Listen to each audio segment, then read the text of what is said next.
was at a meeting recently and your name came up. I'm flattered London is still talking about me. It wasn't MI6. You are a kite dancing in a hurricane, Mr. Bond.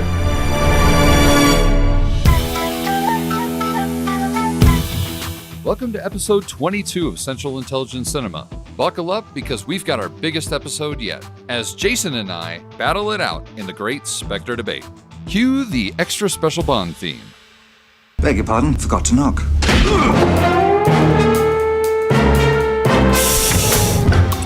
Welcome to the CIC, initiating security clearance.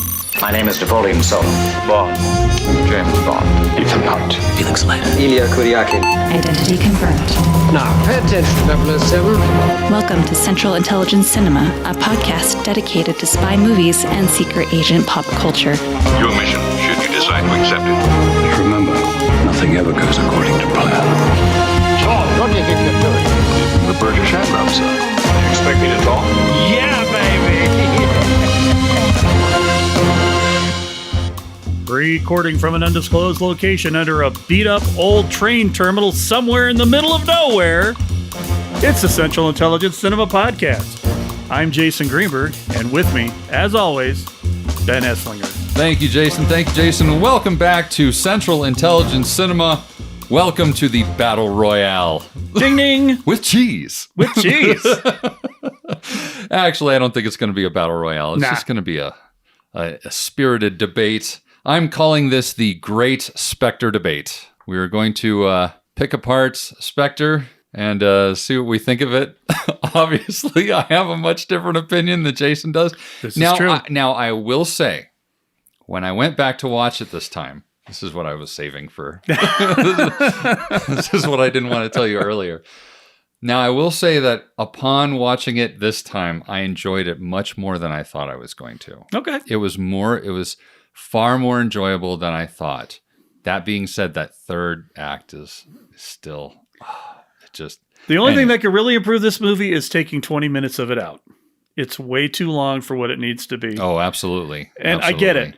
Sam Mendes, I like beautiful camera shots. And I love your beautiful camera shots, Sam Mendes, but The pacing, dude. the pacing was a little slow in a few parts.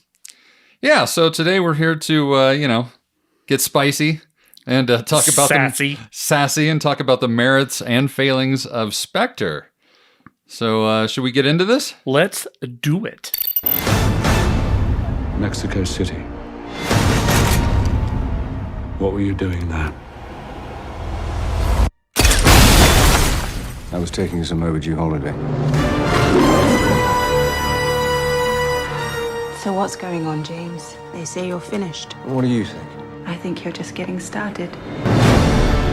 Tell me where he is. He's everywhere. Welcome, James. You came across me so many times, yet you never saw me. What took you so long?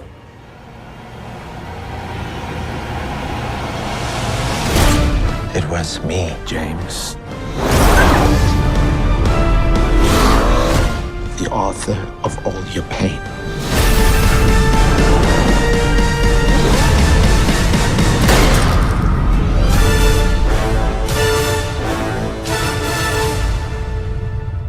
Okay, Spectre, the 24th official chapter in the James Bond series, released in 2015, directed by Sam Mendes, his second Bond film. Daniel Craig also received co-producer credit for this film, so there's that too. Here's my first point of contention, man. Okay, bring it. I really feel like direction was a huge issue with this movie. How so? I will say, actually, the biggest part of it is in the cutting room. That's where I have a problem. It's not so much the direction as far as how they shot it. It's the editing. It's the editing. It's edited far too slow because this movie doesn't know what the hell it wants to be. It's shot like it's a serious Bond movie, and it's cut like a serious Bond movie. But then there's jokes and Roger-isms all throughout this movie that don't match that pacing and that look and that feel. And so It's like listening to two pieces of music at the exact same time. It will drive you bonkers. Yeah, it's a Sam Mendes movie. It's Sam Mendes' version of a Roger Moore James Bond movie. Yeah. And if you've watched anything that Sam Mendes has done, he is all about slow, deliberate pacing, building everything up to whatever the emotional climax that scene needs to have. Right. And I feel like that worked with Skyfall. But Skyfall was a much moodier movie than this one is meant to be. They wanted to make a James Bond movie with gadgets and jokes and bon mots and the whole 9 yards. And that kind of pacing, like you said, does not work here. It doesn't make it a bad movie. It just makes it, like I said, it's 20 minutes too long. Yeah. You could have done everything that he did in 20 minutes less and a very neat, tidy James Bond movie without maybe the cinematic qualities that don't necessarily need to be in a film like this. Yeah, I mean, just that pacing. Well, you had the opportunity in the editing room to say something, Ben, and you didn't, so it's really your fault. Yeah, clearly this is on me. As far as writing goes, we've got John Logan along with Neil Purvis and Robert Wade, a.k.a. the usual suspects. Same guys that have been writing Bond since forever. Photography, the director of photography was Hoyt van Hoytema, which is such a wonderful name to say. Is. I love that name. He also was known for Tinker Tailor Soldier Spy, Interstellar, The Fighter. Later on, after this movie, he did Dunkirk, Tenet, and Ad Astra. And I also did put in here that the editor on this film was Lee Smith, who is also someone that works frequently with Christopher Nolan. Mm-hmm.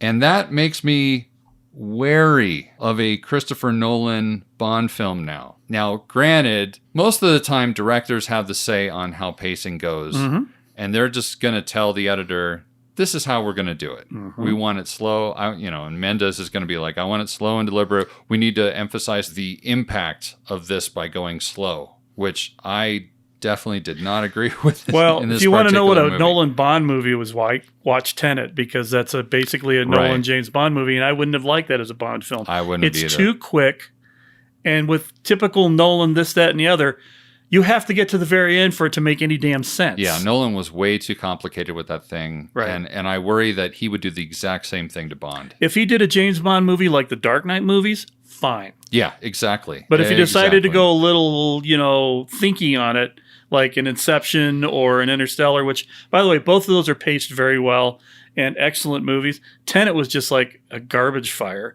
And I hate to say that about Nolan movies, but it was a garbage fire from the get-go. And I don't know, is he actually in contention to do another Bond movie, or are we just talking about this as a theoretical?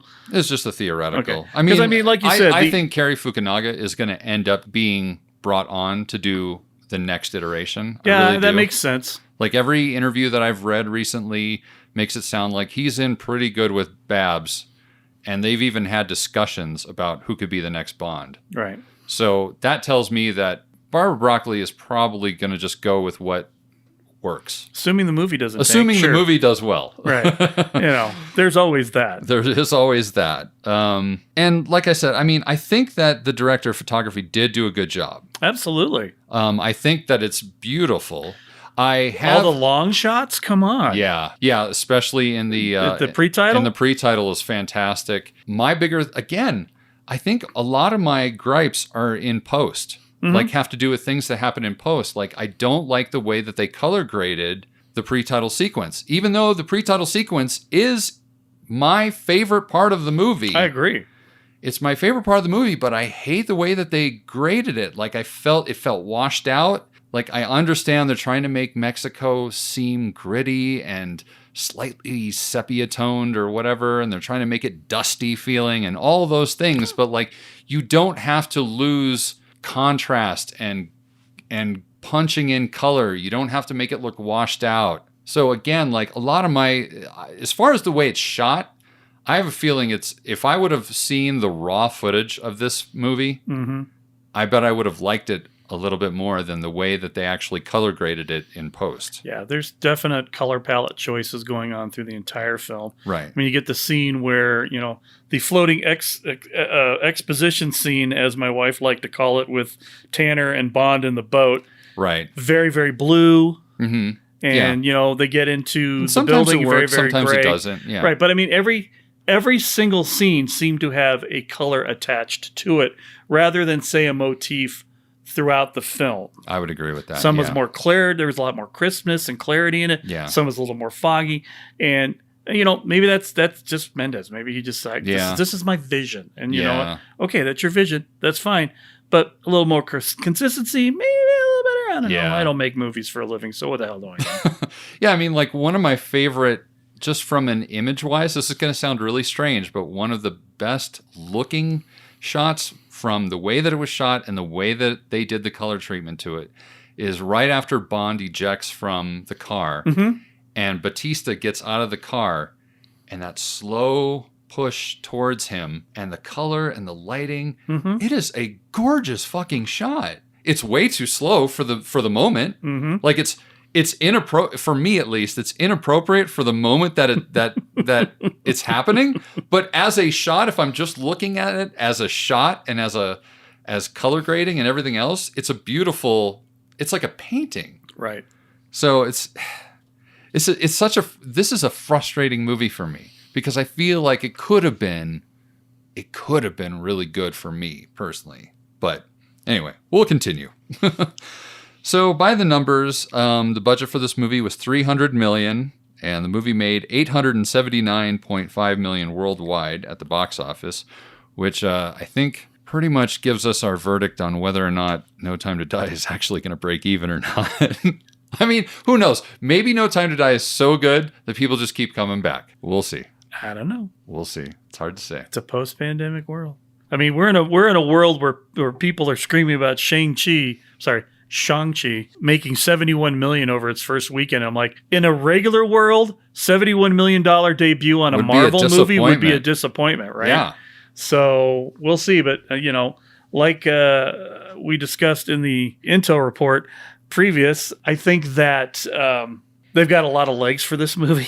Yeah. And it's probably not going to decimate at the get-go, but it's going to pick up stuff as it goes along. Yeah, Sitting I in think the it's theater going to for a gain while. momentum, especially with all these other movies pulling out, and there's nothing left to watch but Bond. So right.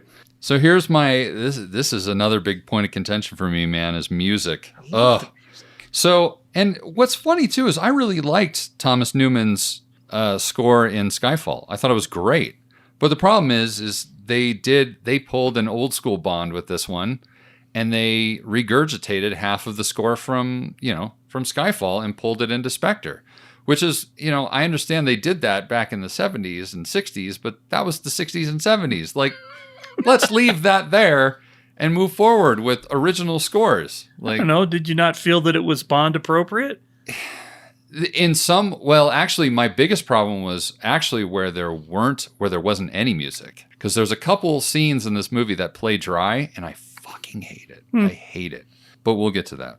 And then, even worse though, is Sam Smith's awful fucking song. I think we can unilaterally agree on one thing in this movie, and that song is bad. It is an abomination. I don't know if I go abomination level, but all right. For Bond movies, it's terrible. It is absolutely terrible. And I urge people to go online and listen to Radiohead's Spectre song. That basically the only reason why Eon didn't use it is because they got notes back on it. Like Radiohead got notes back on the song, and they didn't want to change anything on it, which rightly so. Like the song is brilliant. Like the Radiohead version is brilliant. And it would have been so much better. It would have made such a difference. Like, it really would have made a difference. I would have been like, oh, okay. Well, considering that's your introduction to the movie, I mean, granted, the pre-title sequence is always kind of your introduction, but in a Bond film, it can or cannot be connected to what's happening later. Sure. It's what gets you, it sets the tone, I guess, is better. It sets a tone for the rest of the film. Yeah. And, as we're going to talk about the pre-title sequence soon, it is not enhanced or hindered by the music, but having to listen to the music while watching it makes it doubly painful. It really is. Yeah. Yeah. It's just, ugh. So, getting into the actors and actresses, James Bond and the Bond girls and everybody in between. Obviously, Daniel Craig is back as Bond. Wait a minute. Daniel Craig plays James Bond? He does. What? He does. When did this happen? Well, about 15 years ago. Well, I thought it was Pierce Brosnan. Well, Wait a minute. That wasn't Jeremy Renner in the last one? no. Oh. For all the warts in this movie that I'm not a fan of, Daniel Craig is so consistent as Bond. Like you cannot fault him ever. He plays James Bond in a James Bond movie. He never brings anything else to it. Right. And I will say that in general, I feel like Eon does a good job of finding actors that do that. I mean, with the exception, I think a little bit about Diamonds Are Forever, where you can tell Connery's just sort of there for the paycheck and he's kind of phoning it in. But, I mean, and then more towards the end of his tenure was a little rough. Everybody towards the end of their tenure, except for Timothy Dalton, who didn't have an opportunity to get to the end of his tenure, right, kind of gives up at the end. A little bit, yeah. So Yeah. Basically, guys, No Time to Die, you're going to see Craig phoning it in, so just don't bother to go see it. No. But yeah, Daniel Craig is class. And then as far as the Bond girls, we've got Estrella, played by Stephanie Sigman, about as underused as you would expect, given she's a Bond girl in a pre-title sequence. Well, yeah. But gorgeous. And then we've got, of course, Lucia Sciarra, played by Monica Bellucci. Monica Bellucci. Yeah. But let me say something. As beautiful as she is, that's why she's there. Because her acting chops are a little suspect in this movie. I'm going to tell you, if they'd made the Wonder Woman movie in 1995, she is totally Wonder Woman. Oh, she is totally Wonder Woman. I just...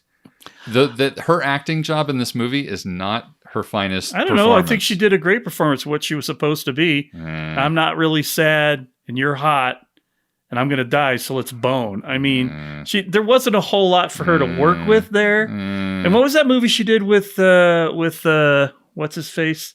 Oh, Clive Owen. Clive Owen, yes. Shoot 'em up. Shoot 'em up, yes. Go see it. It's an actually excellent movie that you cannot remember the title. It's a really fun popcorn movie. Yeah, absolutely. It's not a quote-unquote great movie. It's just really fun to watch. Absolutely. And even her stuff in The Matrix. Well, she had a very bit part in there. She's great in The Matrix. And she's eye candy in that too. Right. But her line delivery is so subtle in that. Right. I don't know if it's the script. Maybe it is. Maybe you're right. Maybe it's just like what they gave her to work with in this movie. But I was just, some of the lines that come out of her just sound so robotic. Like, James, don't go. Don't go, James. Right. Don't go.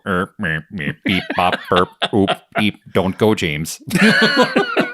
All right, that's fair. But nobody. How many people have won an Oscar for being in a James Bond movie? That's true. 0 people. Fair enough. There are a lot of Oscar winners, but not a lot of people winning Oscars for them.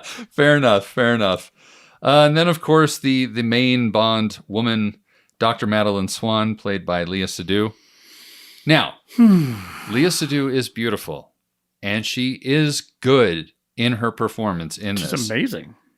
My problem is casting. And what I mean by that is I feel I don't buy the chemistry between her and Daniel Craig. I feel like she has an extremely youthful look to her. Mm-hmm. I'm not going to go as far as saying that she's on that level of, well, put some clothes on and I'll buy you an ice cream. It's not like, dear. It's not the Live and Let Die, or not Live and Let Die, excuse me. It's not the For Your Eyes Only. For Your Eyes Only, BB doll. It's not that, but it's not far away from that. It feels a little bit like Uncle Daniel is like plotting and scheming on this young hottie. Right. Especially when you have such an attractive, age-appropriate woman that comes along before her. Right. Right? And could you imagine if Monica Bellucci's character had been, the main focus had been the Madeline Swan, where you had someone that was age-appropriate to Bond, very attractive, but had some life living in there? Because that's the one thing I didn't buy about Léa Seydoux's character, about Madeline. Yeah. She just didn't come off as being old enough to have lived the life that she was trying to convey she lived. Well, not even a doctor. Or just of the daughter of a... Right. There didn't feel like there was any gravity behind what she was doing. Whereas with someone that was an older character or an older actor would have at least had the mileage easier behind them to say, yeah, I really can sympathize with who James Bond is, having lived a life kind of adjacent to what he does. It would have been easier to buy into it. Absolutely. Yeah. So that's my problem. Like, as far as her performance is great. I just don't buy the chemistry. That's my big issue. Then that's totally fair. And then obviously we've got Naomi Harris is back as Moneypenny.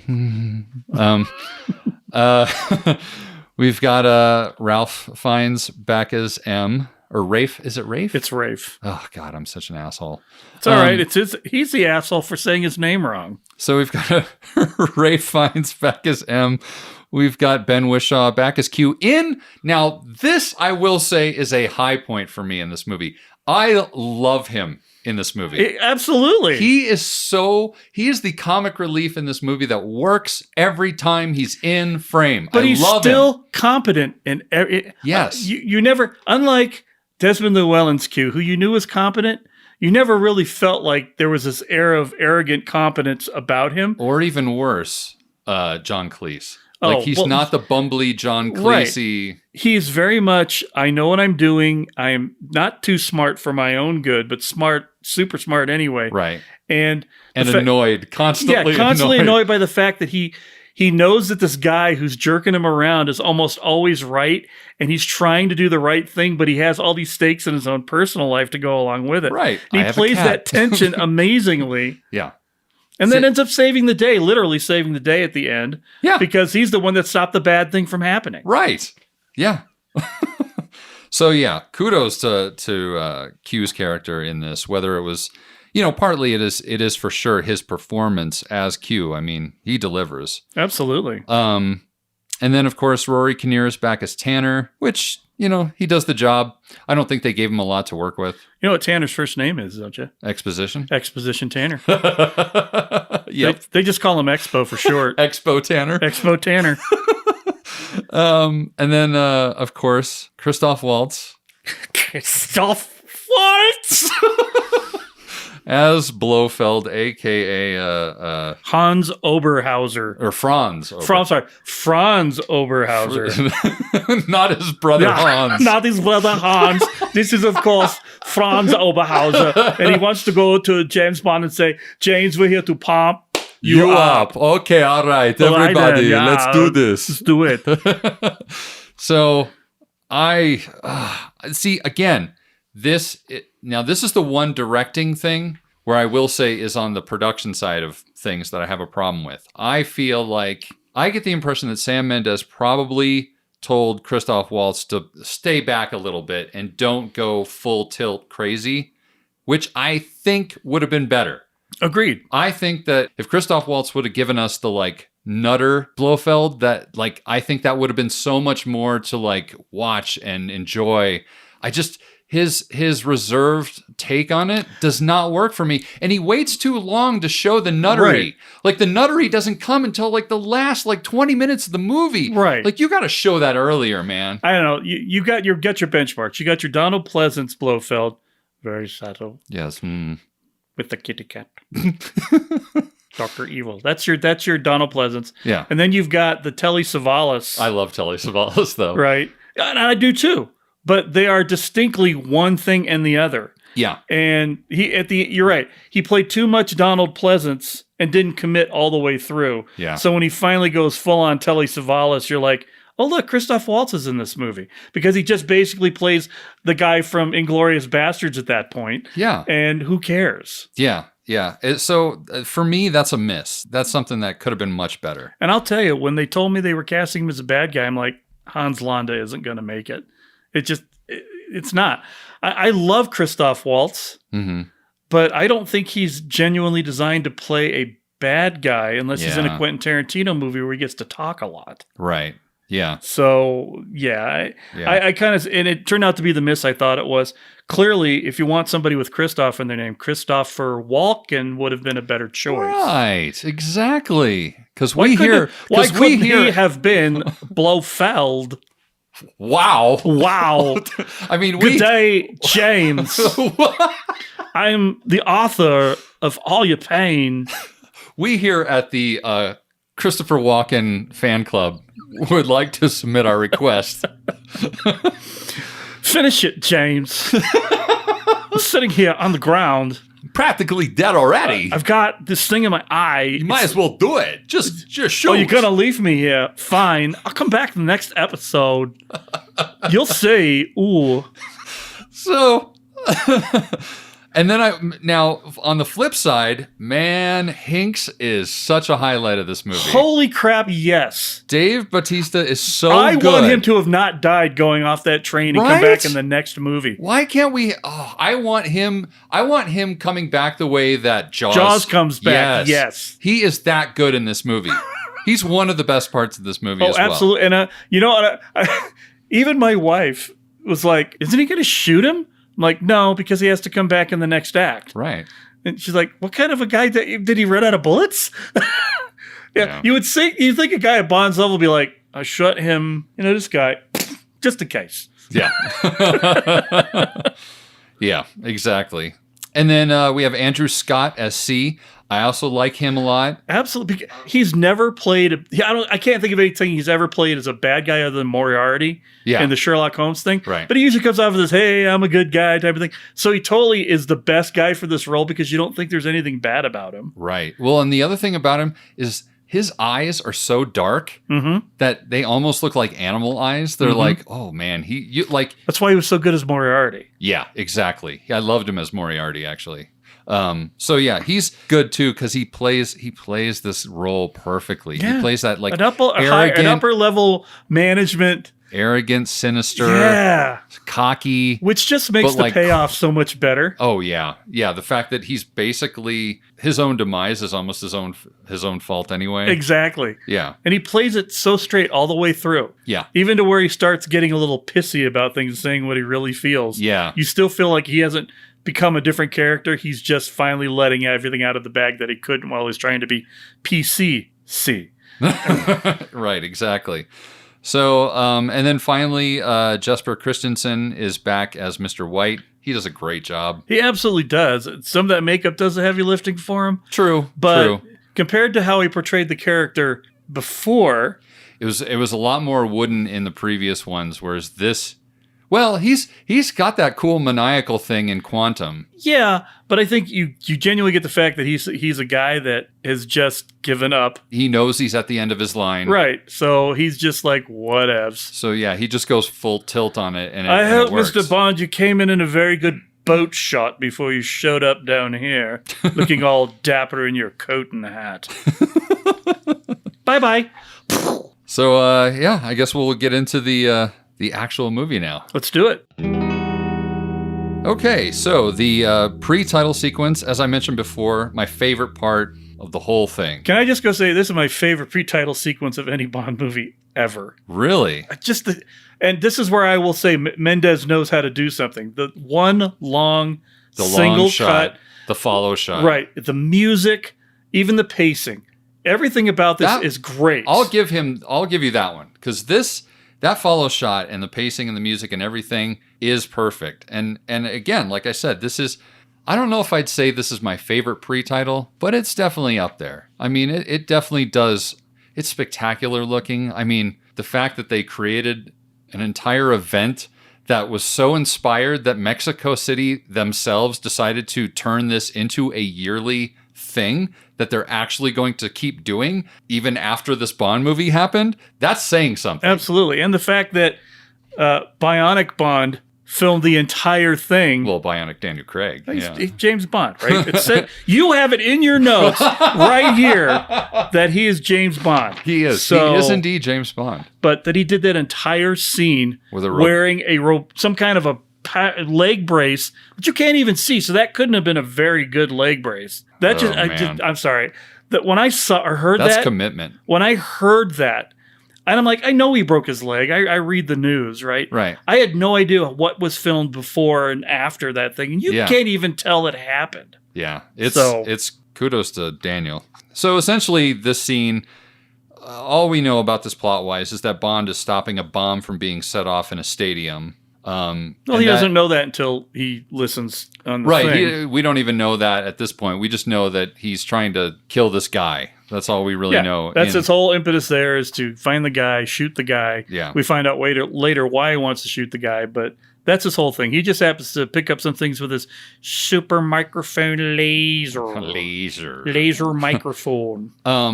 If I'm to back up even further, I do appreciate that there's finally a Daniel Craig gun barrel sequence at the beginning of the movie. It's the first one in the Daniel Craig series where you actually get the classic gun barrel before the movie starts. So, right. Yay! It's pretty great.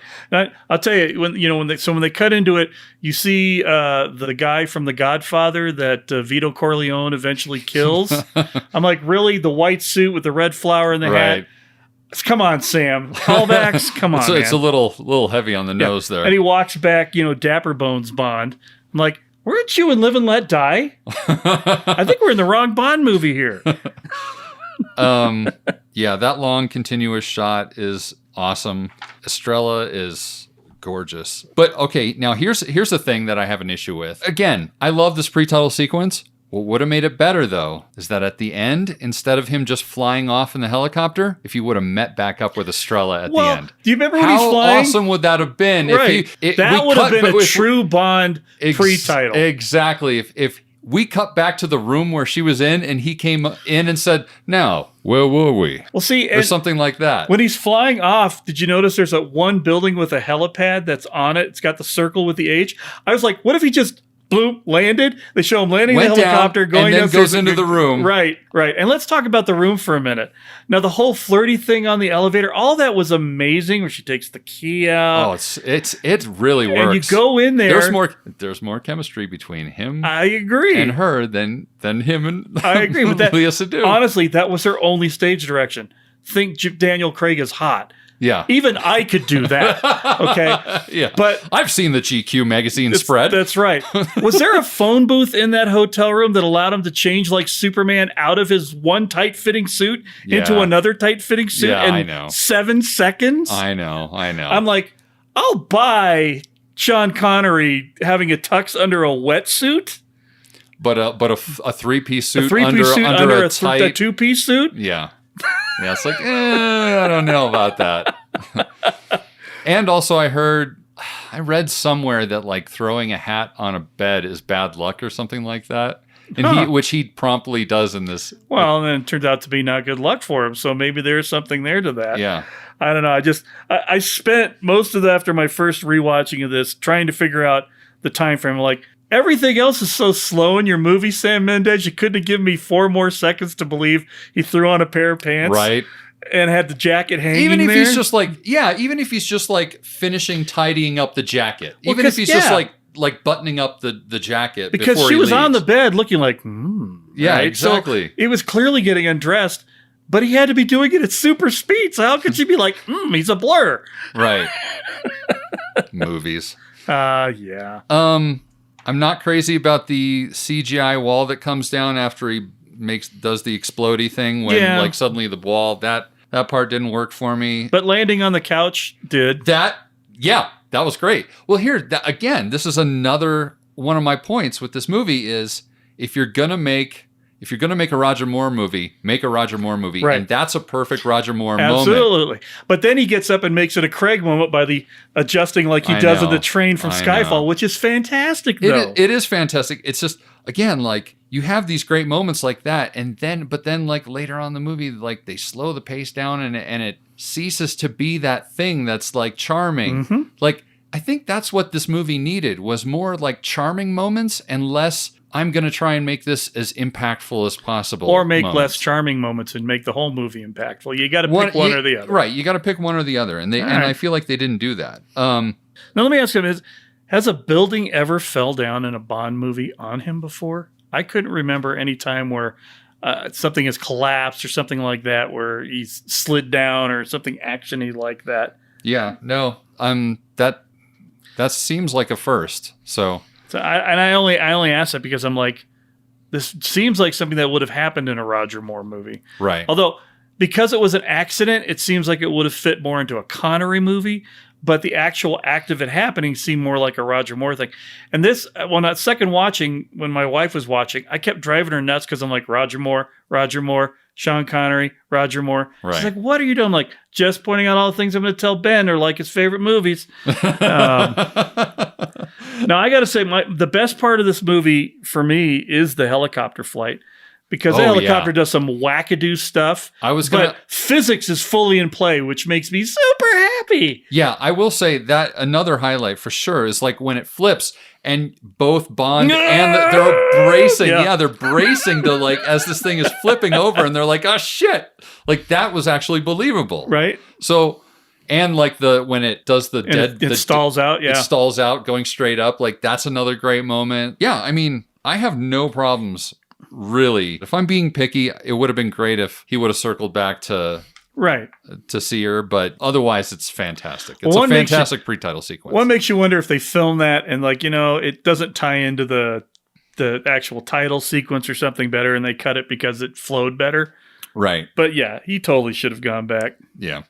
So, and then of course, that's when after the fight, then, Bond's got the ring and he's flying off into the sunset with the helicopter, and then we see the Spectre logo, and then we fade into the title credits.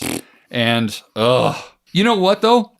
Somebody online has matched up the Radiohead song with the title credits, and it's so much better. It's so much. You can watch it and not because at this point, like when I watched it for this review, I just turned the sound off because I can't handle Sam Smith's song. It's that bad. I will tell you could not have a song and it's automatically better. Oh, yeah. Right? Oh, for sure. Because the graphics themselves are great. Yeah. All right. Well, they might be slightly too strangely sensual. Okay, it's me. I realize that I'm Jason and I am how I am. Right. But all I keep thinking are the aliens from Arrival when I see this thing. And so I'm not getting a octopus Spectre vibe. I'm getting a... Oh, okay. kind of vibe. And I'm like, this is not a sci-fi movie. This is a James Bond movie. Sci-fi movie comes out 2 weeks after the James Bond movie. So why am I watching this? And has there ever, again, I'm going to keep throwing these has there ever beens because you're the Bond guy. Has there ever been a pre-title sequence where Bond has no clothes on? No. Because Danny Craig is a naked from what I can tell. Well, in the actual... in the pre-title credits. In the credits. Yeah. I don't think I've ever seen it. It's always Bond in a suit. Well, I mean, they're trying to modernize Bond. They're trying to, It's not at all creepy when little oily tentacles are crawling all over him. Well, it is creepy, but I don't like that. Well, that's the whole point, though, because it's Spectre, and Spectre's a creepy octopus thing that's come to kill him. It's going to attach itself to his face and put a baby in him. Do you want a xenomorph with his skill set? Nobody wants that. Nobody wants a xenomorph with Bond's skill set. We have gone off the rails already. It's because this whole thing is off the rails. It's as a pre-title sequence, it's fine, right? Oh, you mean as a credit? As a credit sequence, yeah. It's fine. It isn't great. It isn't bad. It is what it is. It's slightly more disturbing than most of them. Yes, and it's not my favorite of the Craig series for sure. I would say Skyfall and Casino are probably my favorite of the two as far as credits, just graphically credits and that sort of thing. So so that's that. Forgot I put in my notes. You know what? There's too much pussy in this.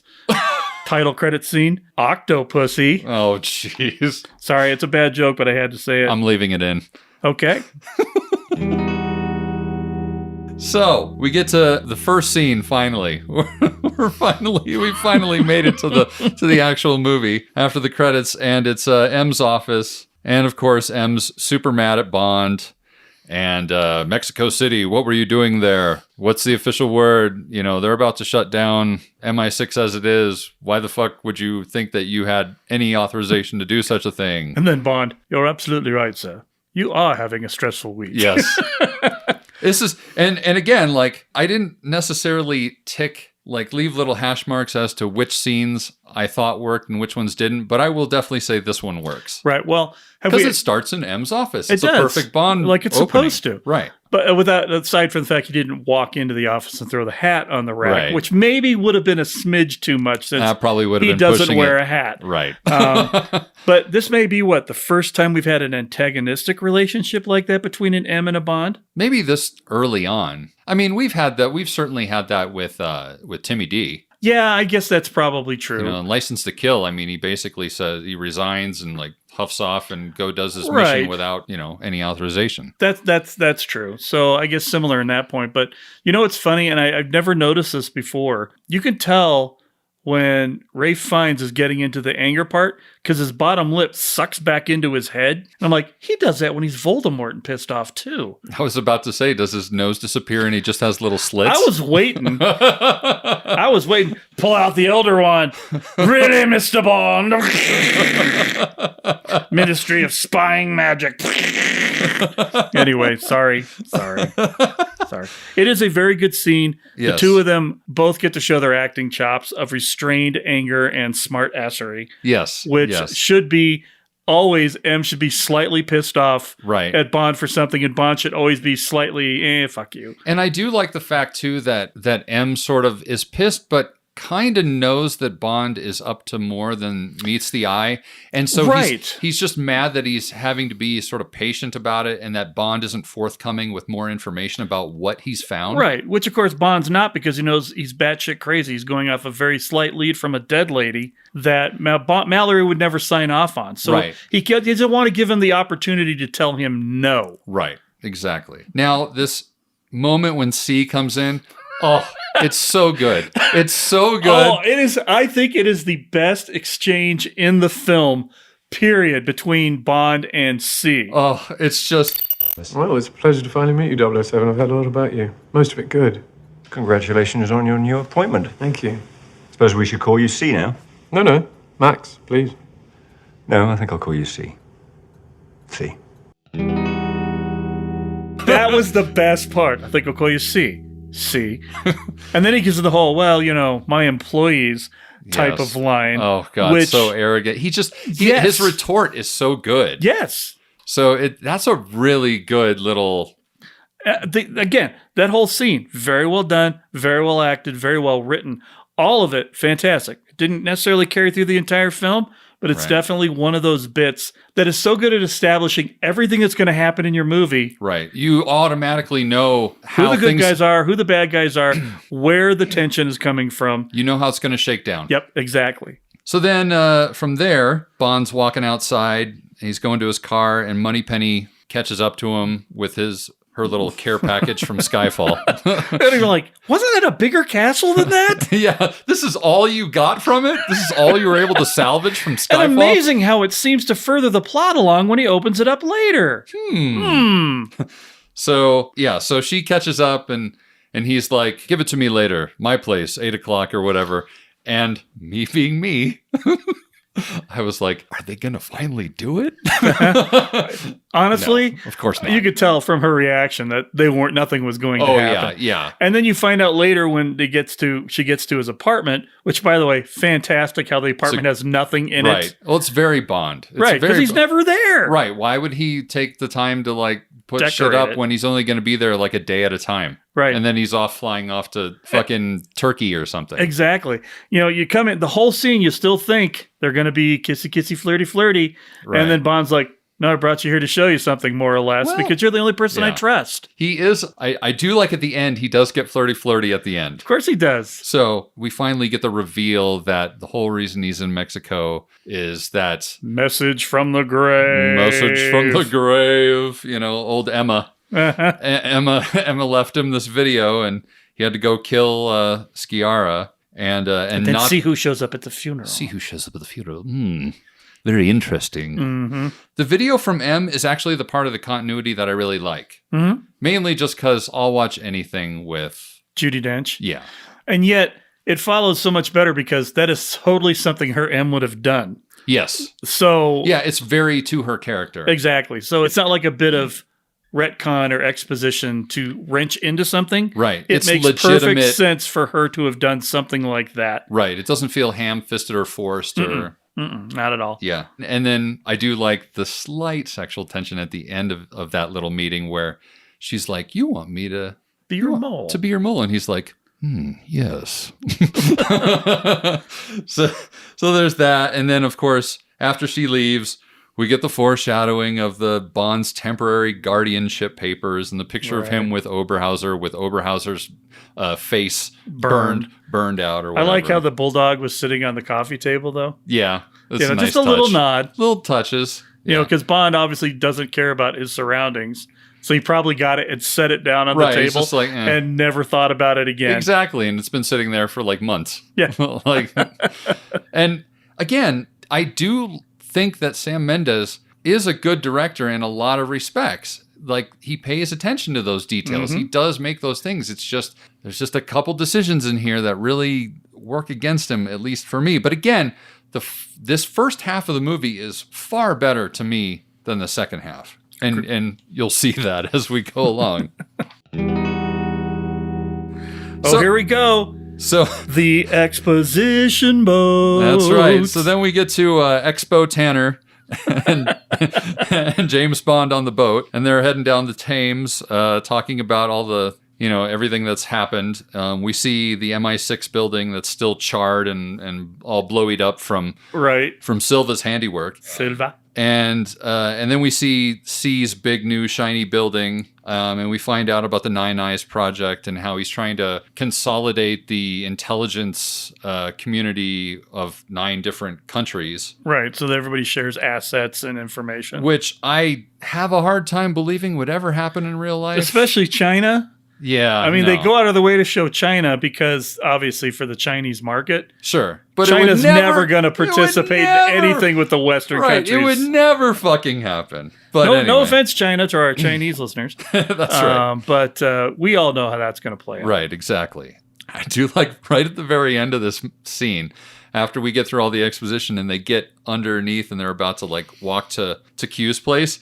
Tanner's warns Bond that it's slippery. Holds out his hand, and Bond just jumps up like, fuck you, I don't need you. Yeah, exactly. I'm fine. Exactly. It's such a 180 too from the way he was in Skyfall, where you're kind of questioning whether he even had the physical capacity to be an agent anymore. Whereas in this one, he is full blown, I am capable of I am the Bond that you know. Right. Well, and I feel like it's a subtle dig at Tanner's whole existence. Yeah. Is to be the guy who hands things to people. Yeah. And hands plot to the viewers. That's it. Yeah. He doesn't really do anything and drive the car. Right. It's a little unfortunate considering he's a much more prominent role in the books. Right. Well, and Rory Kinnear is completely wasted on the character. Yeah, he's such a great actor. Yeah. So anyway, then we get to Q's shop. And again, everything with Q is just, it's gold for me. It looks like a proper Q lab. It really does. A little disheveled, dark and smoky. The only thing it's missing is it needs a couple guys in lab coats, having some sort of blunder in the corner somewhere. That's the only, but there was a guy in a lab coat, which made me laugh even more. That was his assistant. Like Desmond Llewellyn always had a guy with a lab coat handing him off whatever he was giving to James. Right. The smart blood thing, it's fine, whatever. It's definitely a plot device. Yeah. You know that technology's not even close at this point. Right. But like smart blood's really going to be able to detect your vitals and where you are, and I mean it'll detect where you are probably, but it would never be able to detect all your vitals and be reporting all that. Well, and the thing that makes me wonder, why go for blood? Why not go for a transmitter that's put inside you? That's been the standard for 40 years. Right. It makes more sense that you can inject something the size of a pill into somebody than to put blood that magically does. But let's face it, the computer portion of this was very magical. That is another one of my big contentions with this movie is all of the computer wizardry in this is all bullshit. It's such fucking bullshit. It's just, somebody said, well, we can do this the logical way and add another hour to this movie, or we can just wave our magic wand and make things happen. Let's make things happen, says Sam Mendes. I know this movie's 8 hours if we don't cut it down somewhere. Right, exactly. So we get the little line about, you may feel a small shink prick. And then he said, prick. Yeah.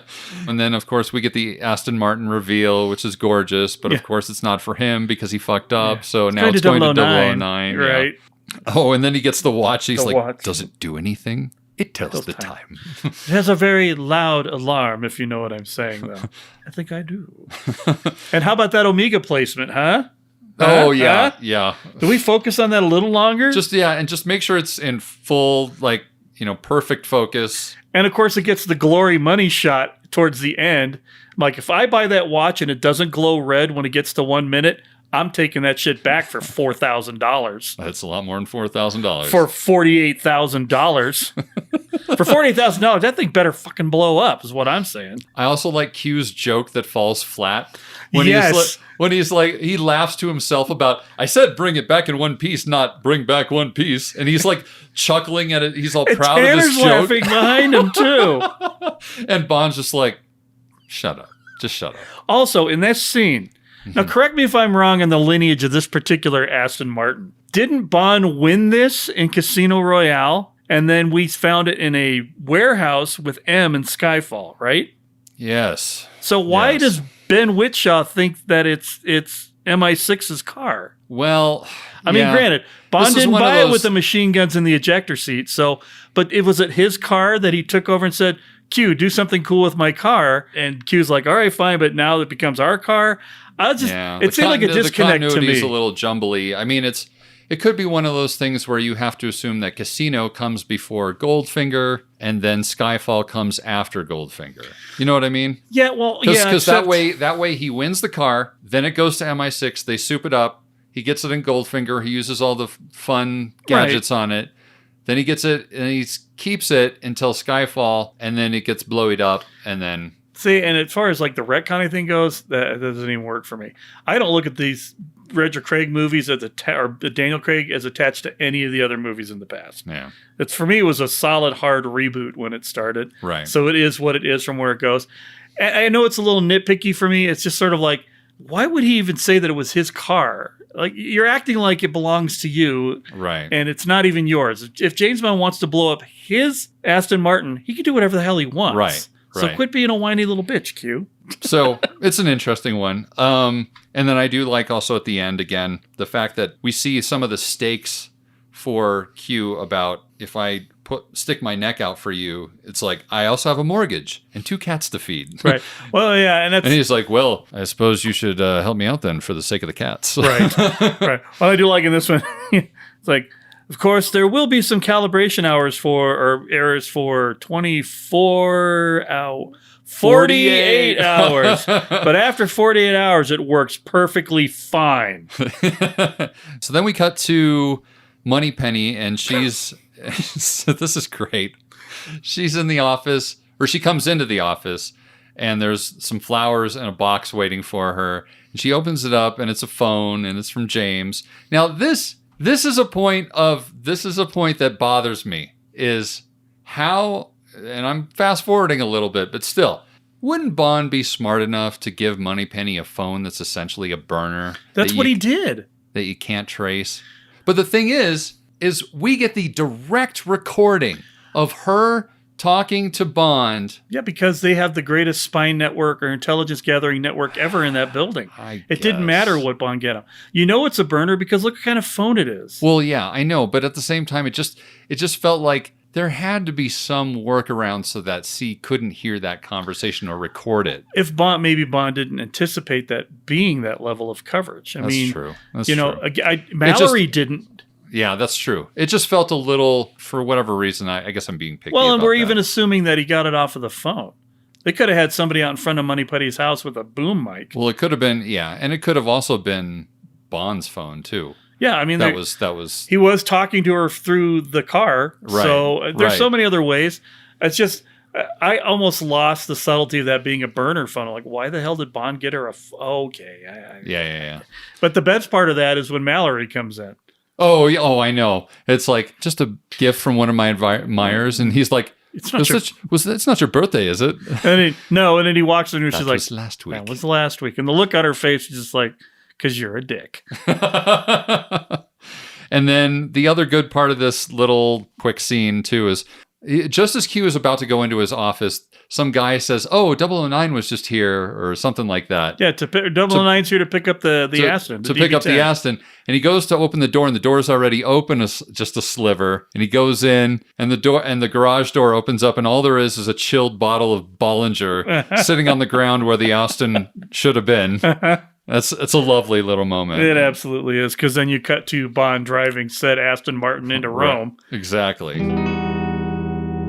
So now we're in Rome, and Bond's driving. I will say those initial shots are gorgeous. Oh, and of course the car itself. The car itself is such a beautiful automobile. Oh, yeah. Can we talk about the inside of the car for a minute?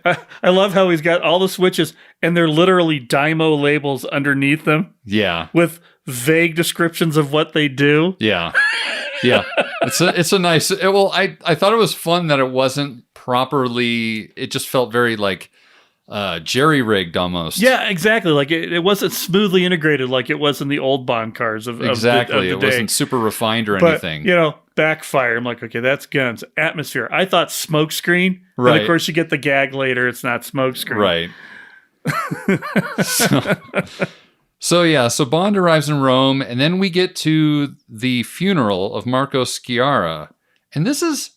I like this scene, but at the same time, I thought it was a weird place to hold the ceremony. Just as far as where it was being held, the fact that it was outside in the middle of this outdoor hall type thing. It's a mausoleum. That's where you put dead people. Okay, I just.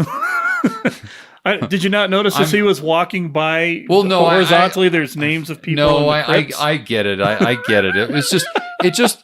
I guess I had never seen an actual funeral procession happen so close to where the actual mausoleum is. Normally, it's it's usually still held in the church or I don't know. It was just a little different for me. But what I will say about it is that it's a lovely place as far as what Sam Mendes was trying to get across here, because you have that great moment where everyone just leaves the frame, and because of where they're at, that makes it very easy for all those people to leave the frame without, you know what I mean? Right. Plus, it gives you a nice, literally square frame to put a single woman and the two people in Bond. Right. All of the key players in the next scene. Right. Exactly. And I do like the little the little glint from Franz Oberhauser, just kind of like he knows that Bond's behind him, but he's not going to reveal himself to him right there. And then, he walks out. And then we get the fun little thing about I sell life insurance or whatever, which is kind of fun. And I also like the cheeky wave, hand wave, the little hand wave that Bond gives to the two guards. Ciao, Bella. Again, Monica Bellucci's performance in this area is a little, but whatever. I'll just move on. Hey, you got to look at Monica Bellucci for 7.5 minutes. So I did. So there is that. Take what you can get at. Yeah, exactly. So then Bond catches up to Lucia Sciarra at home. Now, I will say this. That set is gorgeous. Right. And how it's filmed is amazing. Yeah. You get this whole sense of... The full pull back on it's just... The camera's just going backwards the whole time as she's walking forwards. She goes through the motions of what she would normally do, but you can tell this is where she excelled. You could tell on her face, this is the last drink she's going to have. This is the last time she's going to turn this light on. Right. I mean, maybe the verbal dialogue wasn't so great, but in terms of the nonverbal communication, she was in this scene. I will agree. Because by the time she gets outside and you're fully focused on her and you see the guys in the background, and that level of resignation is right there on her face. She's just bracing for death at that point. And then you hear... Hey, those guys didn't shoot their guns. So that, I will say, again, we're still in the first half. And this is another good scene up until, now this is the part that I know that we're going to disagree on. I understand that he just saved her life. But and yet at the same time, she's aggravated that he probably only saved her 5 minutes of her life. And that ultimately Bond is responsible for her life being in danger now because he killed Marco. Right. And so there's supposed to be sexual tension there. Like, because there's next thing you know, they're doing it. And for me, I just didn't feel it. You didn't? No. Are you kidding? I didn't. I've never seen two people talking that seemed sexier than that without the intent of it actually being a porn scene at the end of it. I just didn't get the vibe from her until he literally started kissing her. And then suddenly I was like, okay, now I'm in. Now I get it. Now I guess I get it. But like, there wasn't like there was just something about it that I didn't. That's fair. I totally got it. And it felt very much like a typical, I need to get information. I'm going to screw you to get it. This is a total James Bond 101 move. Right. And this particular woman was at least cognizant of what was happening. Right. And I mean, maybe it's just who the actress was, but yeah, I was sold on it. I don't even know if it was necessarily that it was Monica Bellucci or her performance. I kind of wonder if there just needed to be a couple more lines that sold me on the fact that she was sort of turned on by him, or like feeling turned on because he saved her. I think you're missing a little bit of get to the meat of it exposition at the beginning. Pour you a drink.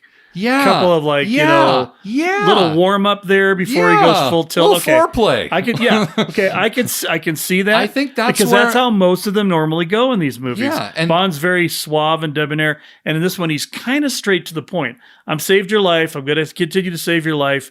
I need information. You're hot. I'm hot. You don't like your husband. I don't have a husband. Let's just do this. So yeah, I think that's what I was missing. Is like there wasn't that little have a drink, talk a little bit more before we actually like just decide to jump each other's bones. Right. And again, maybe like the scene where you wanted Bond to go back to Estrella at the end. Yes. Sam Mendes was just like, maybe there was more and they had to cut it down for time because nobody's going to go to a 3-hour James Bond movie. They're just not. Well, have you seen how long the new one? How long No Time to Die? I'm not listening. Okay. No. All right. Well, anyway. So then we, at the end, she's like, get that, James. Don't go. Don't go, James. James, don't go. Don't gloss over. I am a robot. James, don't go. Don't gloss over the Felix connection. I did like the Felix connection. Because he's at least in the movie. He is, at least by name. So I did like the fact that he's going to hook her up with Felix so that, she stays safe or whatever. It's not yet another girl that James Bond has sex with and then she quickly dies afterwards. Mm-hmm. At least we know that he's trying to at least look after her. Kind of hope she pops up in No Time to Die, to be honest with you. It'll never happen. Come on, man. It would be a great surprise, though. A ship's passing in the night kind of thing. What a surprise that would be, though. Like wherever this Ana de Armas character pops into, like maybe Bond is talking to her at a bar or something. She went in a witness relocation program or something. Ended up marrying Felix. Oh, Jesus. James, I want to introduce you to my new wife. Hello, James. Oh my. That's a good thing I didn't come to that wedding, I suppose. Well, that makes me think of in License to Kill. There was a weird sexual tension in License to Kill between Felix's wife-to-be and Bond in that movie. Like, right. Almost like they had some previous history or something, and it just seemed a little uncomfortable right before Felix was about to marry this woman. I'm sorry. If you had to sleep with David Hedison or Timothy Dalton, you're going to choose Timothy Dalton. Exactly. Timothy. So I feel like that's going to be any circumstance where Timothy Dalton walks in a room. Right. Oh boy. Well, anyway, let's move on. Sure. So from here, then we see that great aerial shot of Bond driving the Aston towards the Spectre meeting. And God, that shot is just gorgeous with the trees and everything. I know. Oh. And then he gets to that parking lot that's full of every car you ever wanted to have as a kid. In your whole life. It's all there. They're all there. And you're thinking, there's only one of those cars that's bulletproof. Maybe two. So Yet, you know what? That brings up a very interesting point. Was Dave Bautista's car bulletproof? Because he ran into a whole flock of motorcycles and nothing happened to that car. It wasn't fireproof, though, I'll tell you that. Gosh darn wasn't. So then we get the fun little Mickey Mouse line, which I thought was fun. I will say, too, Daniel's Italian sounded excellent. Pretty spot on, right? Pretty spot on when he gets to the guard and says the little Mickey Mouse line. And I like the only thing I recognized in there was Struns, asshole in Italian. Like, right. I watched enough, mafia movies. I know what that means without the translation. So, all right. Now we come to my first big fucking problem with this movie. Just get on with it. Just get on with the scene. Like, it takes so long for him to walk in. It takes so long for him to step up to the microphone and say things. It takes so long to pick Daniel out of the crowd. It takes so long for him to say, does anybody else want to go kill Mr. White? Like, all of that takes so fucking long, and there's no payoff. There's no, he never shows his ruthlessness. If you're going to paint a scene like that moves that slowly, you better have Blofeld do something shocking. You want right somebody to drop out in their chair into a tank full of sharks, Dr. Evil? Come on. You want something, because it was so slow moving. And again, what kind of movie is this? Are we making the serious, slow-paced movie type thing, or are we making a movie where Daniel Craig slides down a wall and boink, lands on a couch lands on a couch? And you got to pick your poison, man. And they didn't do that. And this does not fucking work for me at all. I feel like it is a perfect modern interpretation of a Dr. Evil lair. Blofeld, number 1, number 2. It is, but it's a boring version. But that's because it's a Sam Mendes movie, so it's 10. You're right. It is 10 minutes too long, but there was necessary exposition that needed to be sped out. There was. I mean, we find out that he's like doing human trafficking. He's there's like arms dealing going on. There's which later ties into Mr. White's reservations with Spectre to get them to leave. Right. Exactly. You find out about all these god-awful fucking things that he's doing. So there is a tie-in, but I just feel like you could have done it so much quicker and efficiently. Yeah. Without, it's just, I don't have, maybe it's me as an American not having the patience to wait for the lines to come, but I'm just like, come the fuck on, say it. I feel like there was a need to establish the internationality of what was going on. I suppose. You needed to have accents and voices and different languages. Right. The whole thing with the guy, I'm going to take over for Sciarra, and then I didn't even understand that. That's the other part of it. I didn't understand why there was suddenly this competition of who was going to go kill him. Like, right? Who the fuck cares? Like, because you had to have some way to demonstrate Razor Thumbs Hinks is a mean guy, right? Right. And and granted, I will say that when Hinks comes in, it's the most entertaining part of this whole meeting. He is so intimidating just by being who he is. Yeah, and just his little chuckle and his like subtle little wiping his hands afterwards. You know what would have made this better for you is if that guy, instead of being the guy who takes over for Sciarra, did something wrong, and Hinks was the punishment for that. Yes, absolutely, right? Absolutely, because there was no prosecution of that guy. Right. Like, and this would have also been a perfect moment for Blofeld to maybe lose his cool just a little bit and say, like, why are you betraying me? Why are you betraying this organization? Like, what do you have to say for yourself? If you showed some sort of strength in Blofeld to sort of justify his normally quiet presence, it would have made all the fucking difference. Or, at the very least, because really all he was... Please continue. Don't allow me to interrupt. Yeah. No. Which I loved the subtlety because that was a Blofeldy feel to it. It is. But the rest of it was very off to the side, whisper, whisper, whisper. What I would have liked was for this dude. It was overkill. It was. He was too subtle. Yeah. And he needed more interaction directly into that, which I think they were trying to save because of James Bond being there. Right. But what if this guy had been in the meeting? But he didn't even yell at James. He just... No. But I mean, what if this guy got the eyeballs crushed, was in the meeting at the beginning and escaped as well and was having to get his comeuppance for not having that come over? And so you get Blofeld a little more involved, like, yes, but I put you in there for a reason and you didn't do it. Exactly. Right. There just wasn't... He doesn't have to get animated about it. He just needed to have more dialogue. Yeah, and a little bit more conviction. Right. Because you could have done it all from the shadows and then had him turn around instead of being, I missed a subtle. He could have actually been a little more animated when he turned around. And so, welcome James, blah, blah, blah, blah, blah, blah, blah, blah, and all that other stuff. That part of the scene was there to establish that Hinks was a badass. Right. And you could have done it much more quickly, much more in tune with it. But I mean, overall, the whole scene works for me because it's a grown-up version of a Spectre meeting. I just for me it just took too long. This is a perfect example of the tonal issues with this movie. I just feel like you got to make up your mind what kind of movie this is. It's either one or the other, and right now neither one of these is working for me. That's fair. Like honestly, I felt like the Roger Moore stuff was more hitting well for me, whereas like the slower shit is where I started to lose interest. I started to just be like, let me just see Hinks be a badass now. Like I'm tired of like waiting around for somebody to talk. I'm tired of waiting for Blofeld's guy to like move the fucking microphone like a foot closer to him before he starts talking.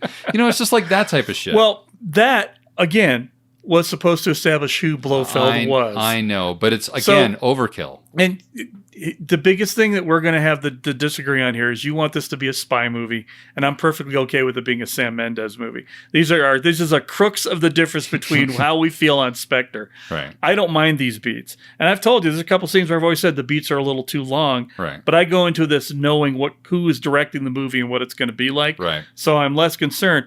That's why when you know it's a 2-hour and 40-minute movie that's directed by an auteur director, you're going to get a lot of moody stuff. Yeah, yeah. So, and that's the other thing that I will mention. Part of the reason why I think I would have been a little bit more on board with this long scene if there was music in it. It's completely silent. He plays the entire thing dry, and it drives me bonkers. Like at least some cues. Yeah, at least it doesn't have to be all the way across. Right. Just something to like indicate some bad shit's about to happen. Like help raise that tension, especially like the guy at the end of the table that's about to get offed by Hinks. Like give us some reason why we should be worried. Give us some sort of indication or strengthen that, Right. Like and that shit bothered the hell out of me that he thought that the scene was so strong that he didn't have to have any music, or he thought that it would be stronger without music, which I think the movie is perfectly strong without music. It did need certain cues to keep you engaged. It didn't have. Hinks probably needed some sort of an introductory cue. Yeah, he didn't need sure. He didn't need his own little theme. But at the same token, what else is Dave Bautista going to be when he comes strolling out in his $2,000 suit, looking like the Incredible Hulk? He's the bad guy, right? Yeah. But maybe if you had a little something when Blofeld comes out of the light and you get a little pang or some kind of thing to illustrate that this is a key moment. This is pivotal. This is a guy that you need to reinforce the fact that Bond is realizing who this guy is. This guy is realizing that Bond is here. Mm-hmm. You need some more going on there. And it happens too late. It's not until Bond throws the guy off the balcony onto the table and runs that they finally kick the music back in. Right, because it becomes an action scene at that point. Right. But you did catch the point earlier on, and this evaded me until my first rewatch. They knew he was coming. Mm-hmm. Because as soon as he walks over, the big bald guy's all like, man, they start texting on their phones. Yeah. So I guess up until that point I had thought they figured it out. Maybe they interrogated Monica Bellucci's character or something like that. Mm-hmm. And then somebody gave him the information to let him know that he was there just before he sat down. I finally caught that he knew he was coming the whole time. Right.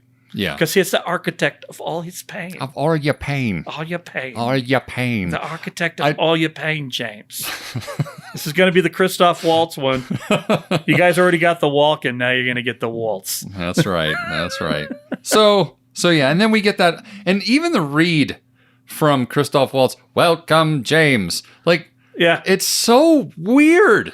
It's not if you think it's Christoph Waltz. I mean, it's weird as a Bond villain. I suppose so. Again, nothing in this surprises me. He played Hans Landa in this movie. Right. That's it. He's only got one speed that I've seen so far. Yeah. He's Hans Landa in Django Unchained. He's Hans Landa in The Green Hornet. Right. He's the same guy and everything. He's a German Jeff Goldblum. I play the same guy in everything I do. It's fantastic. It's fantastic. What a bingo! Car chase. So yeah, then we get onto the car chase. Welcome, James, and he throws the guy under the thing, and he jumps in the car, just a little parkour. That move, was badass, the though. little parkour move to get down and then into the car. Tuck and roll, jump into the car. Yeah. Does it ever bother you when you see in a James Bond movie he getting into the car on the wrong side every time? My brain is like, no, other side. Yeah. You're gonna get shot. So okay, this now. It's bulletproof, dipshits. Yeah, it's like, why are you even bother shooting? He's an MI. After the first 3 bullets, why would you stop? Why would you waste any more bullets on? And if I may, I am waiting for the special effects guy that makes the ricochets hit things as it's driving. So you don't just see the little spark, you see a fart, a chunk of rock go flying off. Right. That's what I'm dying to see on a real bulletproof car. So I am of two minds about this car chase. Most of the time, I don't like it because what I hate about this car chase is there's no fucking other cars on the road. Now, I get it. I realize that they shot in a place where it was hard enough to even lock down the location as it is. It was nearly impossible for them to nail down downtown Rome. Mm-hmm. Like, they had a huge amount of logistical issues that happened on this movie for them to even be allowed to shoot there. Mm-hmm. But what drives me bonkers, though, is that very fact is that there's no other cars on the road. There's nothing outside of those 2 cars that is interfering or causing any more grief for James as he's trying to get away. That's fair, but they do point out that the meeting is at midnight. I don't care. This is downtown fucking Rome, dude. I have an issue with that. Like, so what happened was, because it was in the immediate vicinity of the Spectre meeting, Blofeld decided, I want all the traffic closed down because I want to make sure that James, if he gets away, there's a remarkable car chase as he's going down with this WWE wrestler that I hired. It's amazing. I agree. It does, until they get into the tighter end of the village where they're doing the cuts and the turns. Right. It seems a little implausible that we're drifting next to the Tiber River. Right. And there's nobody fucking there. Right. There's nobody even, like, just put an onlooker there to go, right. You know, somebody, like, they had to have gotten some extras, like, that are within a safe, you know, that are at a safe distance, but can still be seen in frame to, like, react to this crazy shit going on. Absolutely. It wasn't that great. But then you get to the part, and the car chase is pretty amazing in and of itself. Yeah. As he goes through the guns and the gun doesn't work, and the atmosphere, But the little roll up where Batista's all next to him as he's talking to Moneypenny, and they look at each other. Hold on a minute. Jumps the brakes, makes the back turn. The chase itself is pretty great until we get to the most obvious Roger Moore era movie point ever. The guy driving the Fiat. The old man in the Fiat. I like that part. No. I like that. Yes. Dumb. I like that part. D-U-M-B. Dumb. I'm going to tell you something right now. That is the part that I liked about it. Because I want more chaos. I want more chaos. I want more of that. Like, and on top of that, if you're going to have Bond turn on the atmosphere and it ends up playing Frank Sinatra's New York, New York, that's okay. Then that's the scene. This scene is a Roger Moore scene. Now we're going to have an old man in a Fiat that you're going to push out of the way. I'm not saying it's not, but I hate it. I hate it in Roger Moore movies. All right, well, it's not funny to me. I love the old man. I did. I fucking love the old man. The other part that I hate about this fucking car chase is him on the phone talking to Moneypenny while he's driving. And what's wrong with it is that if you're going to have that, you need a juxtaposition. You need Moneypenny's quiet life at home with her boyfriend contrasting with this utterly chaotic thing that James is in the middle of. And that car chase isn't chaotic enough while he's talking to her for me to, like, buy into the contrast between the two. They're both too calm. Like, he's way too calm on the phone. Like, he should be, like, wrenching that fucking steering wheel, trying to get out of the way of this car and that car. And you know what I mean? Yeah. No, I see what you're saying, but it doesn't take me that far out of it, to be honest with you. Because once you dial into the fact that this is a Roger Moore thing, you never saw Roger Moore get stressed out about jack shit when he was doing it. That's true. Right? I suppose you're right. But again, at least in a Roger Moore film, there's going to be a bunch of people like leaping out of the way as birds flying, right? like Absolutely. There's a lot of extra stuff going on outside. Onlookers jumping out of the way, all that. None of that shit is there because it's just dead. It's just.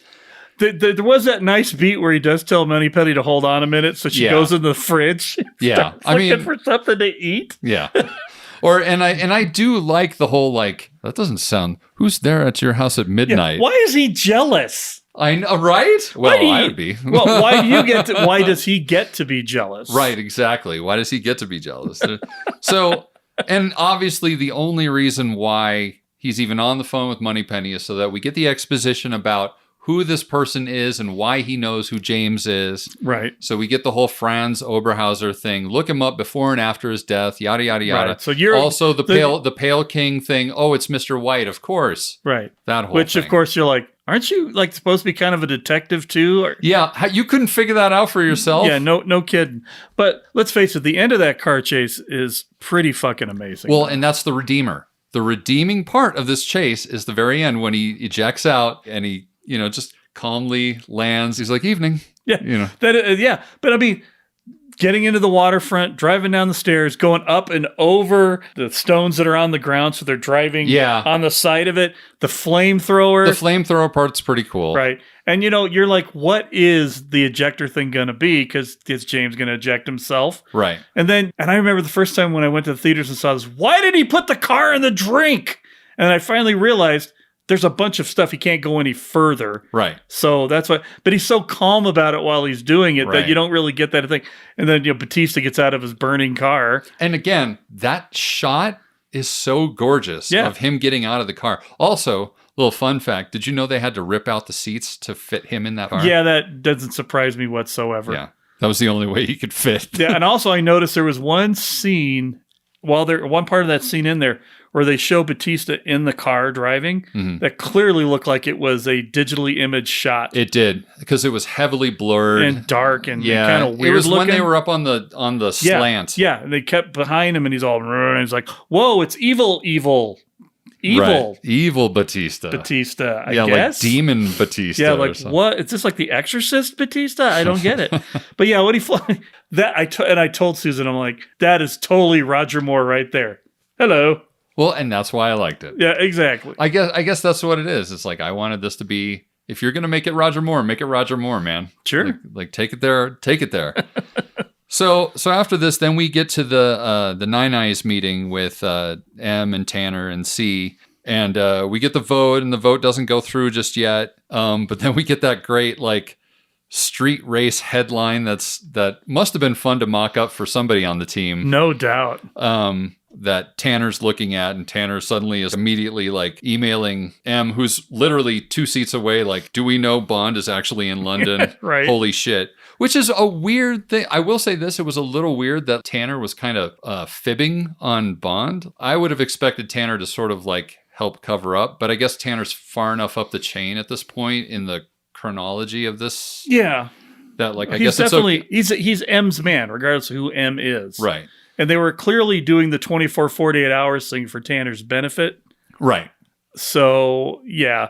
But the thing I hated the most about that scene was, M's whole democracy, blah, blah, blah. Like, you petulant little child. Stop being all gripey about it and fucking do something about it. Right. That's democracy. So, and then I do, of course, like that right after the meeting, right as the meeting is sort of ending, M gets on the phone with Q and is chewing his ass out about I need eyes on Bond now or else you're in a deep ass shit, He's like, and he sees that he's in like, I forget where at this point. I think he's near Austria or something like that. Yeah, Austria, because he's going to see Mr. White, and he's like, yes, sir, I have him. He's in Chelsea. It's like, no. Well, no. And I don't know if you got this, but the second time I watched it, I'm like, Chelsea who? Well, see, for me being the football fan, I understand where it's coming from. But I mean, that could be a perfect... No, I meant he was actually in a girl named Chelsea M. I'm sorry. Chelsea O'Riordan. Whoops. Sorry. I mean, hello. Hello. So yeah, and that about brings us into the second act of this movie. So we immediately jump into Austria, and hey, look, here's Mr. Bond being all cool in his J. Crew clothing with his dashing little action hat on, driving on his teeny tiny little boat. Teeny tiny little boat. The boat that was in every single trailer for this movie. Yeah, see, exactly. So here's a key. If you're looking for bad guys that you know that Mr. White likes to live on lakes, apparently. So this was a good place for him to start. With a house on the lake. Yeah, for sure. I will say, I don't hate this scene. I like this scene. It's good. The tension is good. Yeah. It's paced very well. Yeah. And thinking about it now, when you think about scenes where it's Daniel Craig and another actor, those scenes are way more solid than when it's Daniel Craig or a bunch of other people in a scene. Right. It feels like he's really good at the one-on-one pacing. Yeah. Maybe not so good at the groupie pacing. Yeah. You know? Yeah. But yeah, for sure. This whole scene is very good, very effective. And they skip the normal bullshit banter that I hate between people that are meeting again that are enemies for the first time. Right. It's just a straight up, come on upstairs, Mr. White. We need to talk. Right. Well, and I think the very context is sort of benefiting it. The fact that he's going to die anyway, no matter what. So you can be more efficient like that. Right. And I mean, the guy playing Mr. White did not phone in the performance. Right. He really came off as that I'm on my last leg. Yeah. I don't care if you kill me. Yeah. And, when I'm dead anyway. Right. Who gives Until a shit? Bond manages to pick that one emotional thing out of him, and he realizes that maybe his daughter would not survive him being dead anyway. Right. And that Bond was really the only recourse he had because he couldn't protect her anymore. Right. Yeah, I feel like Jesper Christensen really did a good job here. And I will say he also delivers what I would say, it's Spectre, so there's not going to be, at least for me, there's not a lot of iconic moments in this movie, but saying you're a kite dancing in a hurricane, Mr. Bond, is iconic for me. I feel like that's an iconic line that will be retread upon. You're going to hear that anytime you get a retrospective of Bond movies going forward. Yeah, it's going to be in there. That's going to be in there. It might even be in future movie trailers. Yeah. I don't know what you're talking about. I don't even know. I've never heard that in another movie trailer. And I love after all of the other things that he gives them everything and he's just like, goodbye. Kerpow. Yeah. I mean, it's not even like, it's not sudden. He's just like, okay, here I go. Patang. Yeah. Yeah. So we get the whole like finding out about L'American, find L'American. Right. And thank you for being so fucking vague about it, right? Yeah, super vague. Well, and you can barely understand what he's even... L'American, you must see L'American. And then she's at the Hoffler Clinic. And that, but it's so fast that you can barely even like track it. Right, you can't catch any of it. Then gone, bada boom, bada bing. And then we do a really hard cut from that to M meeting with C and the new CNS. It's like, doesn't that really sound more like a news service than a spy network? Yeah. Well, this is CNS. You can hear James Earl Jones. This is CNS. I don't hate the scene though. Like even though it's really quick, because just the idea that we do find out that C is spying on his own departments, like he's spying on the double O's and the whole like difference between the morality, where we get to see the morality difference between M and C, and I do kind of like how that is sort of this B story where you've got Bond and versus Blofeld, but then you've got M versus C as a secondary story. So I do like that. I do like that it's structured that way. Yeah, absolutely. Although I will say that from my standpoint, it was these little moments where we cut back to C and M, they're a lot harder for me to remember in the narrative. Well, and they're slightly throwaway. Like, they are. Not throwaway, but they could be easily left out. Right.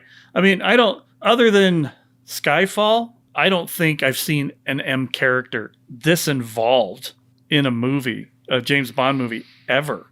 Yeah. And I'm okay with that because they're obviously going for the more action-oriented M with Mallory. That was apparent from Skyfall. And the very context of this story sort of lends itself to needing more action taken by M. He's effectively he's defending the entire reason why his department exists. Right. And so you can't have Bond. If Bond was extrapolating on that nonsense, it would take you completely out of the plot line of what James Bond is trying to do. But the best part about this is where you get the full, you feel like C totally has the upper hand on M now. Right. Because M just looks like he got caught with his pants down. Yeah. And he's out of a job. And he's out of a job. So it makes the payoff at the end of the movie that much sweeter because he has to have his fall down on his face moment before he can come back and drop the mic on C later. Right. So, I think the big crux of that, it's the whole Patriot Act thing, right? Yeah. And it sounds like England has some version of that as well. Yeah. And it's like suspending liberty for the sake of free or for safety. Right. And, I have more than enough conservative friends that can talk about this. I personally feel the same way. There's a certain line you have to draw in the sand. And you know me, I'm not a big fan of shoehorning political anything into any movies. I will always call it out when it's in movies and I see it. But this felt a little heavy-handed from that standpoint. I was like, all right, we get it. What's the point you're trying? Because I never really got the point. Sam Mendes, are you pro this happening or con this happening? I mean, you made it be the bad guy, but were you rooting for C? Or who am I supposed to root for here? Right. And maybe that was the point. Maybe you were supposed to not know who to root for. Well, I think I feel like M made a pretty good point in this scene as far as saying, some of the stuff where he says having a license to kill is also having a license not to kill. Exactly. As opposed to just sending in a drone to mindlessly kill people who you don't even know are necessarily guilty or not. Right. You need a human being to make the assessment of what they're going to do. Right. And that was his biggest argument. That's why we need to have human intelligence out there. Right. So, I get it. It's just, thankfully, it was a short enough scene that it didn't drag on to some real political highball. You never want that in a Bond movie anyway. No, you don't. Bond's job is to go serve Her Majesty and and you want a wacko villain that's trying to, do something bad. Yeah, exactly. I have down here in my notes, C drops the mic. We see everyone, right? So, yeah. So we cut over to Mr. Bond marching into yet another improbable building on the top of a French mountain. Like, is this Alex Rider 2? What is happening here? Well, it's on Her Majesty's Secret Service Part 2. Yeah, there you go. The Hoffler Clinic is literally a carbon copy of the clinic that's at the top of the mountain on Her Majesty's Secret Service. Right. And tell me again why there's a wellness clinic on an obvious ski lift for the mountains? Yeah, it's so weird too, because you see all these planes coming in to land there. Right. I didn't see a single, and maybe I need to go back and rewatch, but I didn't see a single chair lift that went up to this thing. And then suddenly Q's there. Oh, he just, stepped off the gondola. I was like, where is that? I didn't see a gondola anywhere. I didn't either. And the only thing I can assume is there two different places, because they show the gondola, they show it as its own building, but it's not like it's attached to it. Right. And so again, why is there a wellness clinic on a ski lift? There isn't a big wellness clinic up in Vail or Breckenridge. Right. Those are places in California, by the way, or Colorado rather. If they were in California, that would be bad. You couldn't ski there. What am I thinking? Anyway, so I always hate improbable locations for things. Right. And when a mountain with a hole in the ground with a secret layer inside it makes more sense than your medical clinic on top of a mountain in the French Alps, right, that's a problem for me. But anyway, yeah. I'm just saying. It also felt like that concrete entrance into that wasn't supposed to be there. They're like, we need something that looks more officially like an entrance. Build something. Kink, kink, kink, kink, kink, kink. It feels very industrial. Yeah. What is weird. that building normally? And again, I feel like this would have benefited from more extras. Again, more extras walking around. If this is an open clinic, then let's see other people at the clinic. Let's see more patients. Let's see. All we really got were some security guards and a very creepy bartender that wasn't even serving booze. You're right. It was kind of a snobby. So I don't know, snobby. More just like the perfect person to be selling you probiotic shakes. Yeah, exactly. Yeah. But we get introduced to Madeline at this point, and again, the fact, you're right. Chemistry being what chemistry is, as an actress, to be able to keep having a linear conversation and have tears literally welling up in your eyes and fall down your face while you're doing it, acting. Yeah, she's a great actress. I mean, I saw a trailer that she's in. It's a full-on French movie. It was like some article I was reading about some recent film festival. I forget which one. But she was the star of this like French film. Mm-hmm. She looks fantastic in it. Again, I just feel like it's a casting thing. It certainly isn't her ability to act because she's a great actress. You're definitely not talking about a Tanya Roberts or Roger Moore pairing here where it was just bad acting from her. No, it was just the type of person versus a different type of person. I agree. And again, I think they cast someone too young for the role. Exactly. That's all that I'm saying. And I know why you do it. I understand all the bullshit reasons for it. I mean, have you seen her in the white pants? The white pants, man. I saw her in that silky silver dress on the train. That was all I needed. But that's not. But this might be where I agree with you the most on the commit to the bit thing. Yeah. If this is a grown-up James Bond, he has had, for the most part, grown-up contemporary women to go along with him. Exactly. In Quantum, he had Olga Kurylenko, and there wasn't really a romancy thing going on there. Right. In that particular movie. Right. In Skyfall, everybody was a throwaway. Eva Green is so perfectly matched to him. As an actor, age-appropriate, life experience appropriate. Exactly. It ticks all the boxes with like Eva Green. Same thing, even though she's severely unused as Severin. Mm-hmm. She's like the perfect tragic figure in Skyfall, who's of the right age, right? You know, and that's the thing. And she's seen some shit. She's been through some shit. That's what I'm saying. They're just Léa Seydoux doesn't feel like she's seen any shit, right? And she's essentially been sheltered or self-sheltering to get away from her father, right, for a good chunk of her life. Yeah, and so it almost feels like, you know what we should do, since we're kind of trying to make a Roger Moore movie? Let's get somebody who's entirely not the right age to be the character here that James falls for. But she's really hot and she can act really well. So yeah, so there's that. It's a lousy justification, but I honestly believe that probably was going on in the production office. Oh yeah, yeah. So anyway, so they have their little thing. I do. Not the type of thing you can put on a form. Exactly. You know, would you say that your job is stressful? Sometimes. Do you exercise? When I have to, you know, just really good Bond answers to those questions. And then she boots him right out of there. Well, what's funny though is he's still within eye shot. He's just hanging out at the probiotic shake bar. At the probiotic shake bar, just hanging out, and then Q rolls in. Right, out of nowhere. So unexpected. But then you're like, oh yeah, smart blood. Yeah. He knew where he was. Right. Of course he did. But here's the thing that I want to go. If James had just gotten there, how did he know he was there in enough time to get on a plane to go? Was he going to Austria as soon as he told him he was in Chelsea? Not a girl. And I mean, it doesn't really matter. Ben Whishaw comes in and just gives an amazingly frenetic performance. Oh yeah, just steals the show. Trying to play on Bond's loyalty to him. And like, Moneypenny. And Moneypenny. Because they're both in threat of losing their jobs. You are screwing us over by doing what you're doing. And Bond's like, yeah, but I'm still your drug dealer, so I need a little extra from you before I cut you loose. So here's this ring. Right. Now go find out things about it. I'm sorry. You know that ring that's in Lord of the Rings? Yeah. This one is even cooler than that because look what you're going to find out from it. Which is my biggest... I hate this is that tech magic bullshit that you're talking about. Like this drives me crazy that he somehow magically is able to get everyone's DNA, everyone's fingerprint, like off of one ring that's probably been washed, worn 1,000 different times. God knows what it's been put into. Oh dear, Chelsea. I'll see myself out. But yes, that is exactly it. And of course, the obvious bad guy that sits across from him in the chairlift.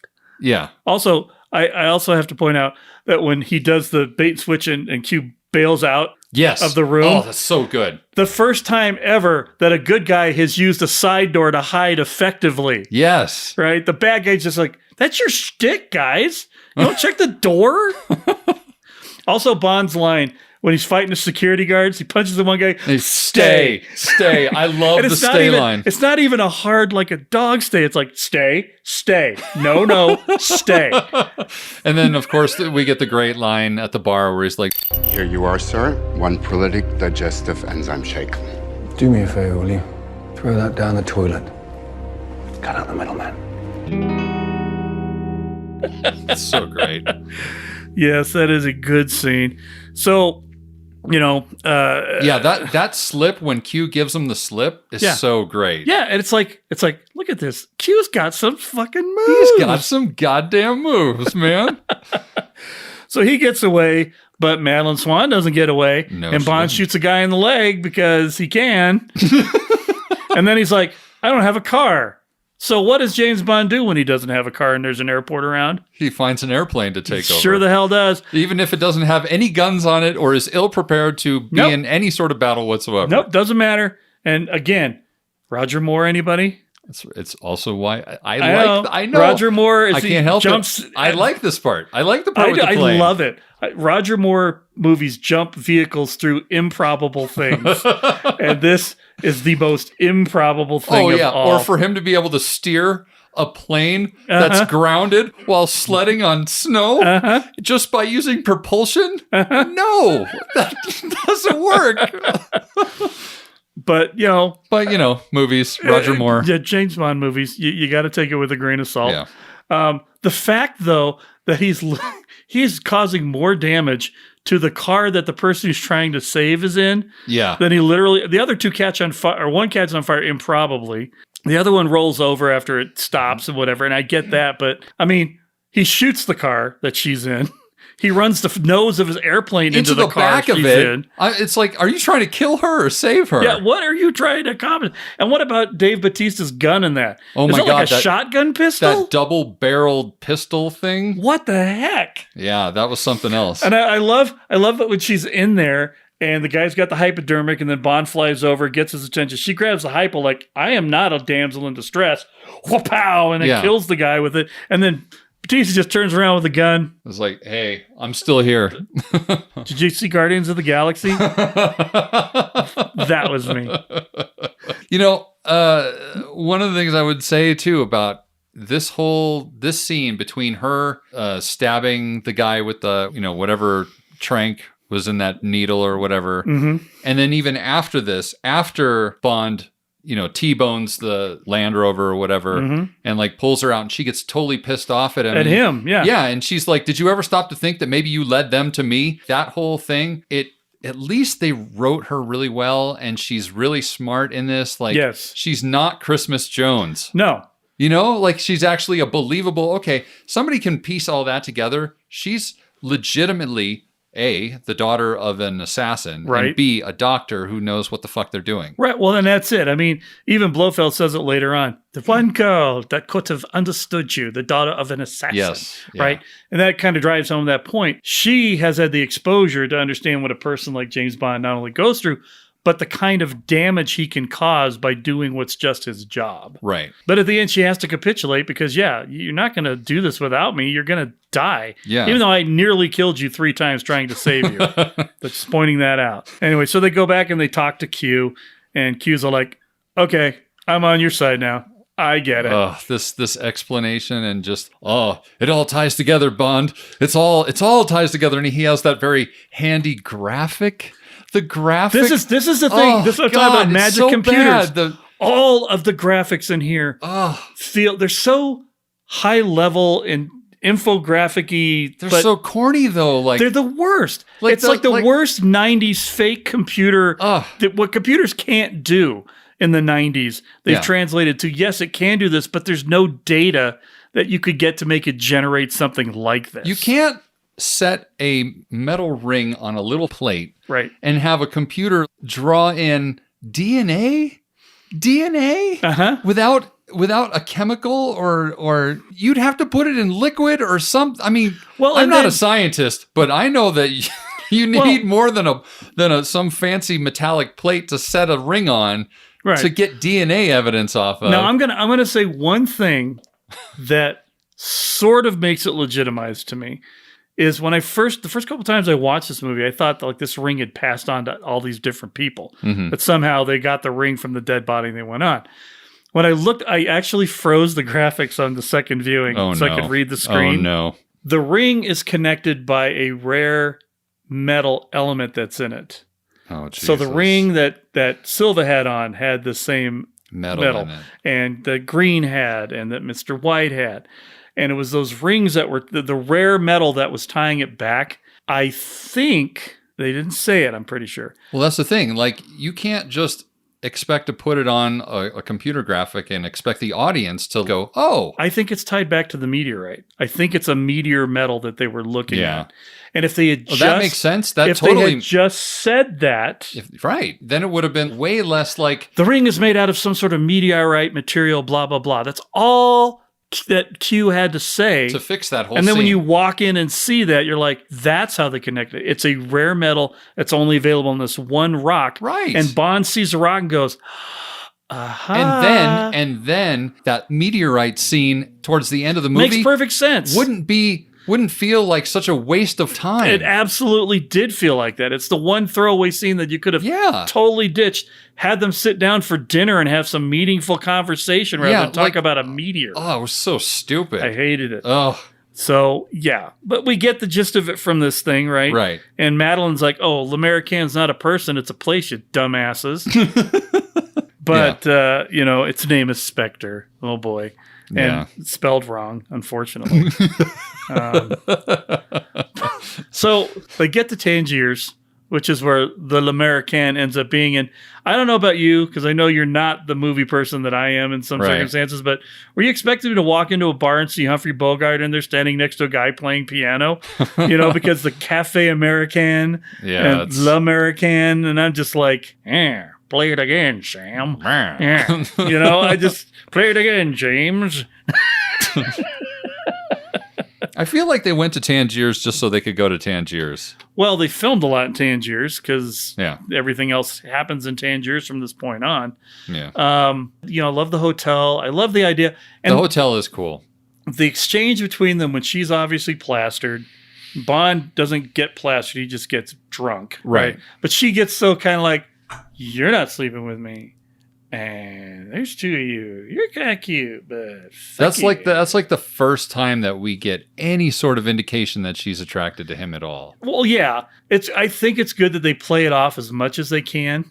It's just the payoff gets very lovey-dovey very quickly in a way that I don't feel like is realistic. Yeah, well, that's the thing. It's like I was hoping that when they were still at the Hoffler Clinic and when they were just going down the interview questions, I would have loved to have seen a little bit of flirty back and forth. Yes. Just like having him make her smile. Or try to. And them just having like a little bit more of like a vibe going on. Yeah.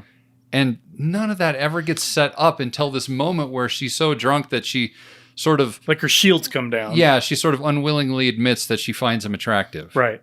And then, of course, Bond doesn't make a move. Right. He just sits there. And since he's on a green bottle in the second one has to guess that he polished off the entire clear bottle of whatever he found. Which was probably vodka. Yeah, I'm guessing. But he drank an entire bottle of whatever that was and then went on to the wine that she didn't finish. The most amazing thing about James Bond is his liver. Oh, yeah. Well, I mean, if you think about like in Quantum, too. He polishes off 7, I think, Vespers in one plane ride. Yeah. You would be dead. Yeah, exactly. So he has this little chat with the mouse. Who sent you? Who are you working for? And then, he makes the natural leap that there's a wall there. I don't know how I feel about that. It's because the mouse went under the thing. Well, I know, but mouses all go into walls.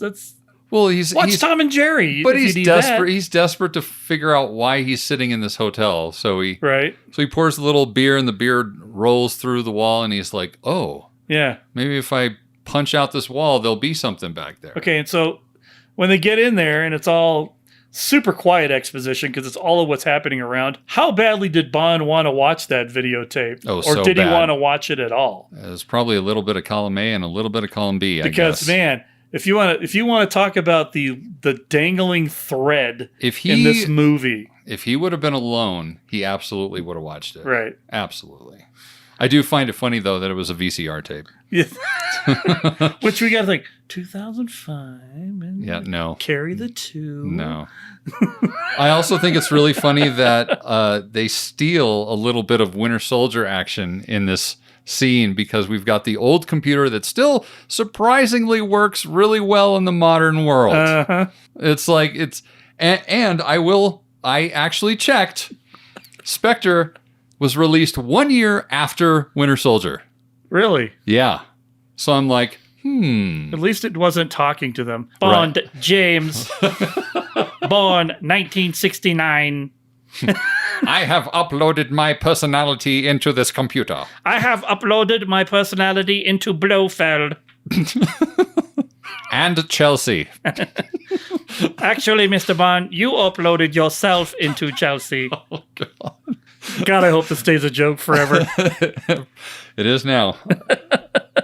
Anyway, so they figure out that this little hidden room that he's in has map coordinates to where he thought Blofeld was hanging out. That is, Mr. White thought Mr. Blofeld was hanging out. So fortunately, they're right where they can get to there on a train. Well, and that's the other thing, too. It also seems far-fetched that he was looking for a satellite phone location. Or this is another like techie thing that they just explain away with like jargon that doesn't really make a lot of sense to me. It doesn't. I mean, granted, satellite phones have been around for a while, but that place had clearly not been used for a while. Yeah. Also brings up, how did you get into that place without knocking the wall down in the first place? Yeah. So did he board it up and never planned on coming back? This is these are questions that bother me from a logistics standpoint. Yeah. But yeah, I mean, at this point, if you believe that a ring can identify a rare metal element and DNA on people, right, and you believe that a $3 million prototype could get thrown into a river and that the guy who did it isn't going to get immediately fired from his job, right, you can just assume that, yeah, it kind of makes sense. Can we get to the rest of the movie? Right, exactly. And then last night I'm thinking, why are there so many trains in spy movies? Because they're great. Well, because so many spy movies were before planes were a thing that it became a trope for trains after airplanes became a thing. Yeah. Because you can't really have a meaningful dialogue on an airplane. There's no dining cars on an airplane. Right, exactly. Right? There's dining cars on a train.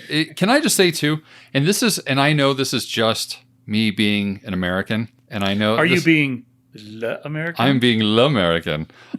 This is totally just a side note. For anybody who might be listening in, like, Britain...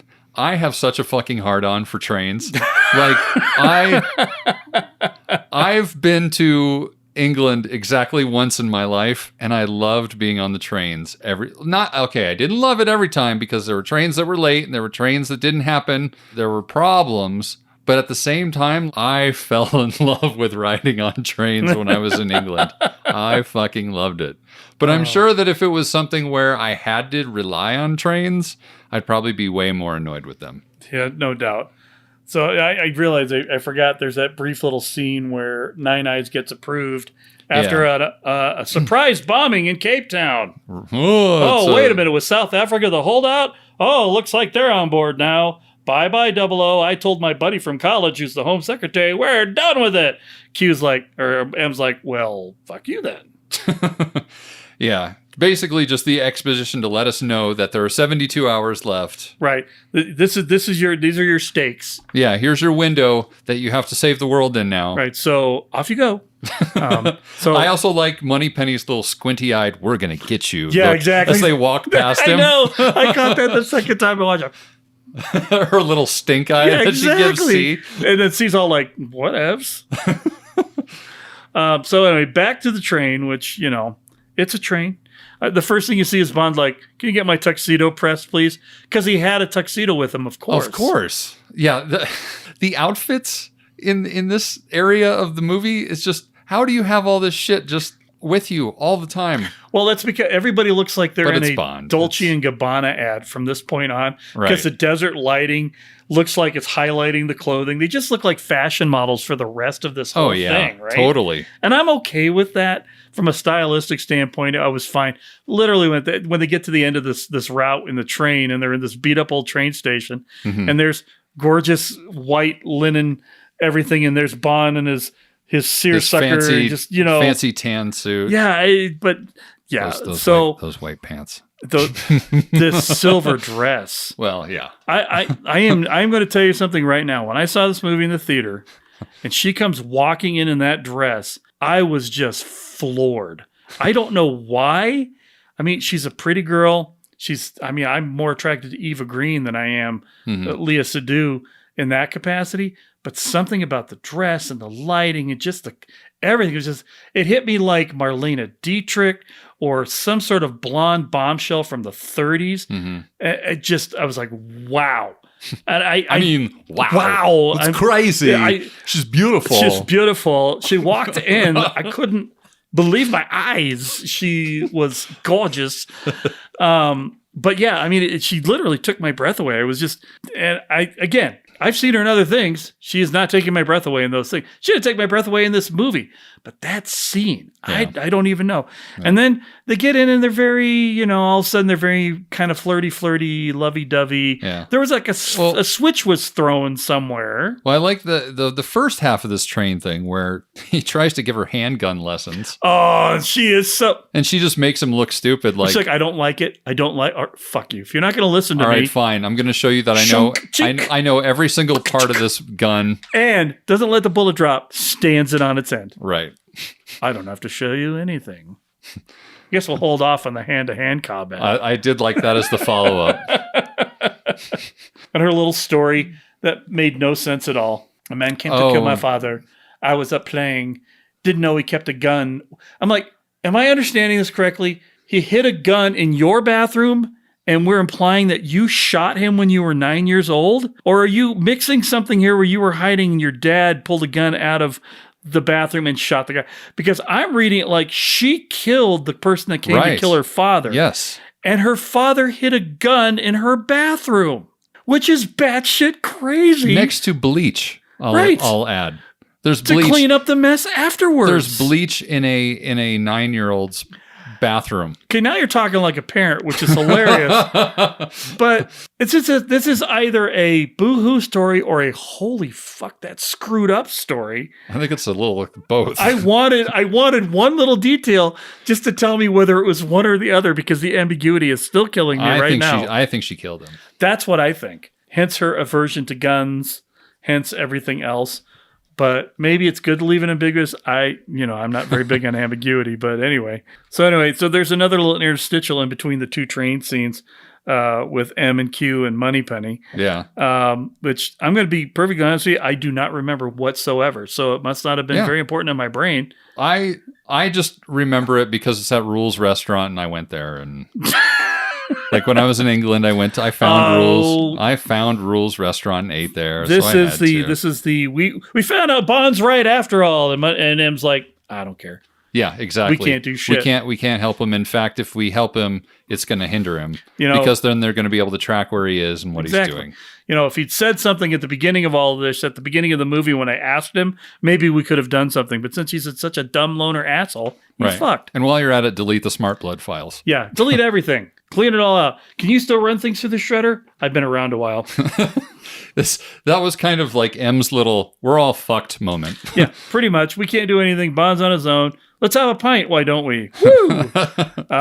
So back on the train again. Woof, the dress. Oh. Yeah. And they get super flirty. And I'm going to say, too, this is probably the last scene in the movie that I truly, truly enjoy. A lot of it, is the action in it. The fight scene is unbelievable. It is, yeah, and well coordinated, and you can still tell that 90% of it was Daniel Craig. Well, and that's the fight that hurt him. That's what broke his leg, was that fight with Hinks. So kudos to you, Mr. Craig, and F you, Mr. Cruise.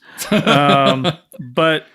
did you notice how quick those martinis got delivered? It's like they knew they needed to have martinis ready. Also, I find it's annoying. Okay, this is just me. I don't like dirty martinis. Oh, I don't either. I'm not a fan of them. And so it was really upsetting that Bond would actually drink a dirty martini. Like, he doesn't strike me. If you're going to, in Casino Royale, order a martini with a twist, there are, as far as I'm concerned, most martini drinkers, you're either an olive guy or a twist guy. Sure. And you're usually not both. Most people aren't both. And I am a twist guy all the way. That's fair. And he established that he was a twist guy in Casino Royale. And therefore... Yeah, but the pretty girl. Yeah, the pretty He's girl. deferring. He's deferring to the pretty girl. Let's really face it. Is it alcohol? Yeah. He's going to drink it. Yeah. Is it a girl? Yeah. He's going to screw it. I mean, these are his rules. This is true. These are the rules which he has made up a long time ago. Yeah, so they're just being all cute and flirty. But again, like, magically in love with each other all of a sudden. Well, I think we're trying to say that this is probably the place where they fell in love with each other. Right. But... she's really getting deep into his psyche. And this is the moment. See, this is the other thing. It's like she magically changes his whole, maybe I don't need to do this forever. Like this one talk is what. Now, I will say there's an echo of Vesper in this conversation. This is what I'm saying. She is the most equivalent to Vesper that Bond's ever had in a Bond movie. Especially with her reasoning in this conversation. Yes, absolutely. And so that's why I could see Bond falling for her as kind of like a substitute to Vesper. I still understand why she would necessarily be attracted to something she's been pushing away her entire life. Right, exactly. And I mean, I get at the end of this scene while they're going to Pound Town, what do we do now? Duh, it's a James Bond movie. You're going to have sex on a train. But I think that happens. I feel like that is something even beyond Bond movies where people get done with this life. This like, and they need the release. This life-threatening situation, and they manage to escape it. They need a release, and so what do? They go bone each other. Yeah, no, and I'm with you 100%. That's what I'm saying. Is that even with that moment, it doesn't. Maybe at some point in time after her 8th orgasm, she's like, "I think I'm in love." I don't know. I'm just saying. How much active sex was going on when you get your ass kicked beforehand? Right. But anyway, back to the fight scene. Yeah. That fight scene is just so brutal.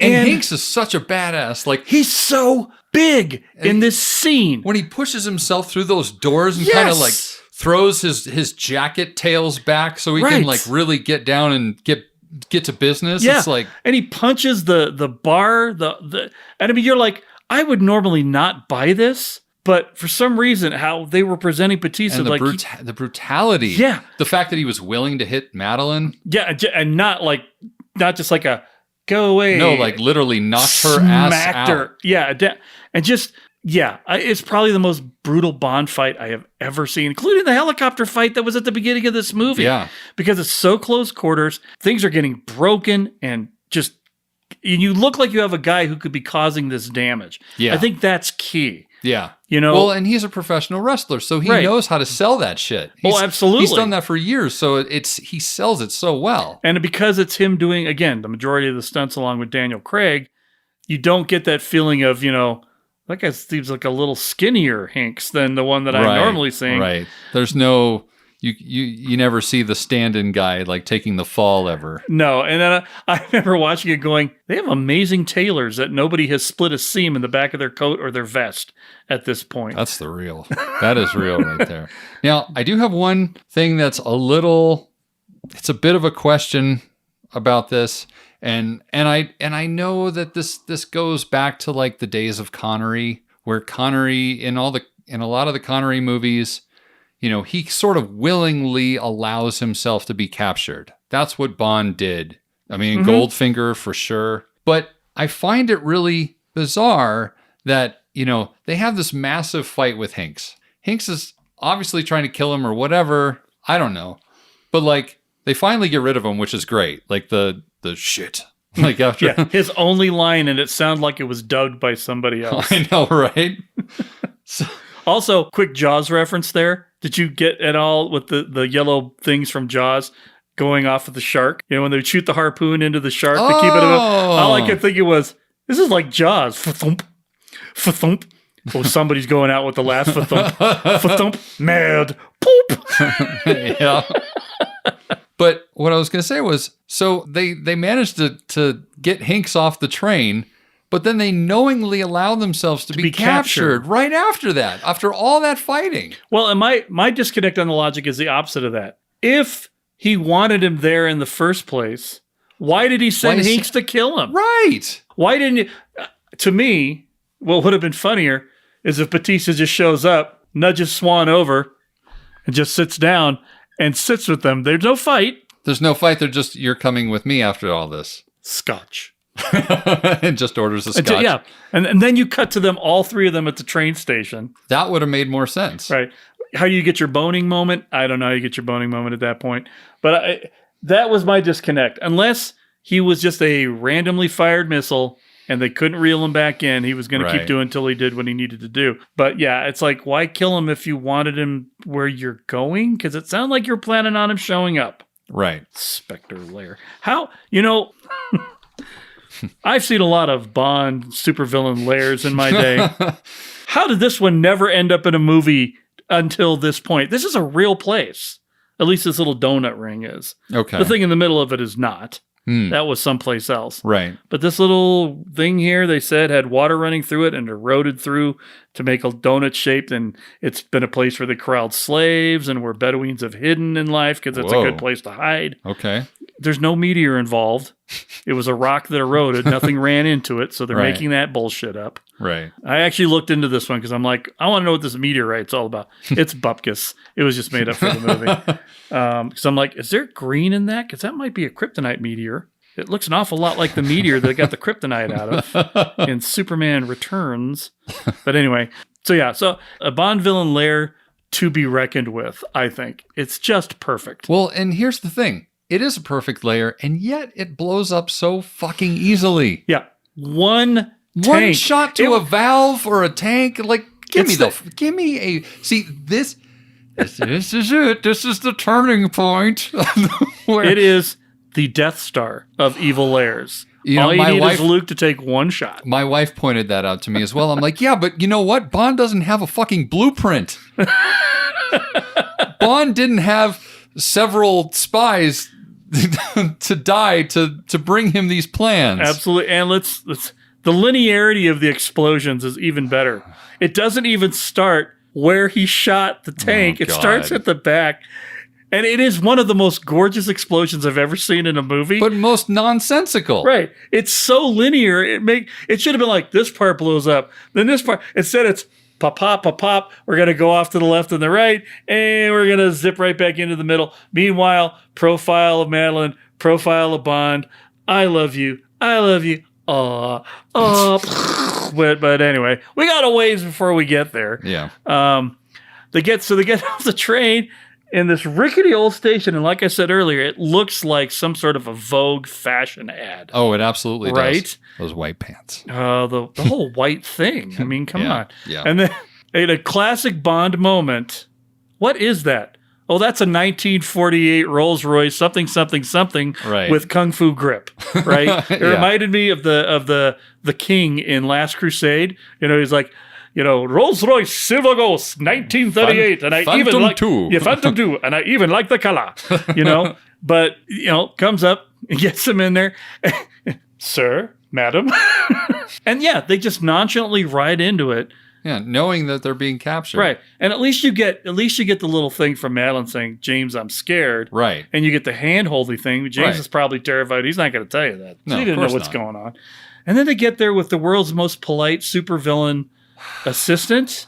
Yeah, that's weird. Well, and again, this is like one of my problems with this layer too is there aren't enough guards armed. Mm-hmm. There aren't enough armed guards around. If I was, I think about I've seen other moments where Bond is surrounded by guys, but they don't have their guns drawn. Right. And Bond usually finds a way to twist his way out of it. Right. Why didn't he do the exact same thing right there? Nobody in that scene is holding a gun whatsoever. Right. It doesn't matter if there's maybe there's somebody pointing guns at him from afar or whatever, but it's well, we saw a bunch show up at the end of this scene. But where were they Where were they right here? Yeah. Okay, you're just going to give them your fucking gun and And why was he... It was a complacency that I had the problem with. Why wasn't Bond just going, okay, I'm going to go do this and find him and shoot him and be done with it? It's like, let's go through the whole rigmarole. Because literally, from the point of the lair to the helicopter crashing, it's... Let me share my evil plan. That's the whole thing. Mm-hmm. And it just doesn't stop. It keeps on going. My evil plan is so complex that you won't even be able... I don't even understand it. Oh, God. Right? But the beats are nice. Even though the premise is a little ridiculous. I like that he stops them. He's very polite. They're very polite back. The little head nod with the gun was kind of a nice touch. Yeah. Oh, yeah, of course. And he pulls out. And I'm like, when do you wear a hip holster, 007? Never. It's right? always a shoulder holster. But you can't take a shoulder holster off and look cool, right? Right. Careful. It's loaded, right? And they put them up in these nice digs, which are obviously supposed to pick at them because there's a picture of Bond when he's a kid with Blofeld and his dad. Psychology. And then the picture of Madeline and her dad. And the dress for her, that's just the right size. And boy, it was definitely the right size. Bond, assuming, had a suit because he changed suits. I don't remember seeing a suit. He's got yet another suit from someplace nice. Blofeld Clothiers. But yeah, they're supposed to be going to dinner, but they immediately go on a tour of the facility. Well, and again, this fucking meteor room. I hate it. Mm-hmm. It's so pointless. It's just, this whole thing is just for this dumb metaphor speak that's so stupid. Then he said, you can touch it. You can touch it. You can love it. Touch my monkey. What are you over there, Dieter? And again, like, no music. There's nothing there. It just feels so throwaway. I'm like, God, I'm so bored. Like, well, then it's a chance for them to do a little bit of word repartee. Well, and it's all like, but it obviously did stop, didn't it? Ha, got you there, didn't I? Ha, Franz, ha. But it's so... I know. There's no point to it. And yet, my little thing, if they had tied the ring back to that meteor, would have given it some gravitas at least. Yeah. Who cares about a damn rock? Nobody gives a shit if it doesn't have anything to do with the rest of the story. No. At all. I would rather have seen them sitting in the tables, eating dinner uncomfortably, like Han Solo and Princess Leia in Empire Strikes Back, than I would rather have had this whole meteorite bullcrap, because it just makes no sense at all to me. And then, so the only good part that comes after this, when we get into the torture scene, they go in and they show all the technicians with their computers. And we see M's goodbye speech. Right. Which isn't good, by the way. It's really kind of bad. And they even got a warm round. It wasn't a very good round of applause. Everybody wasn't very happy with it. I was like, it's not a good speech. I'm like, come on, write something better for him, please. Yeah. Well, you can't even remember Moneypenny's birthday. How can he write a speech?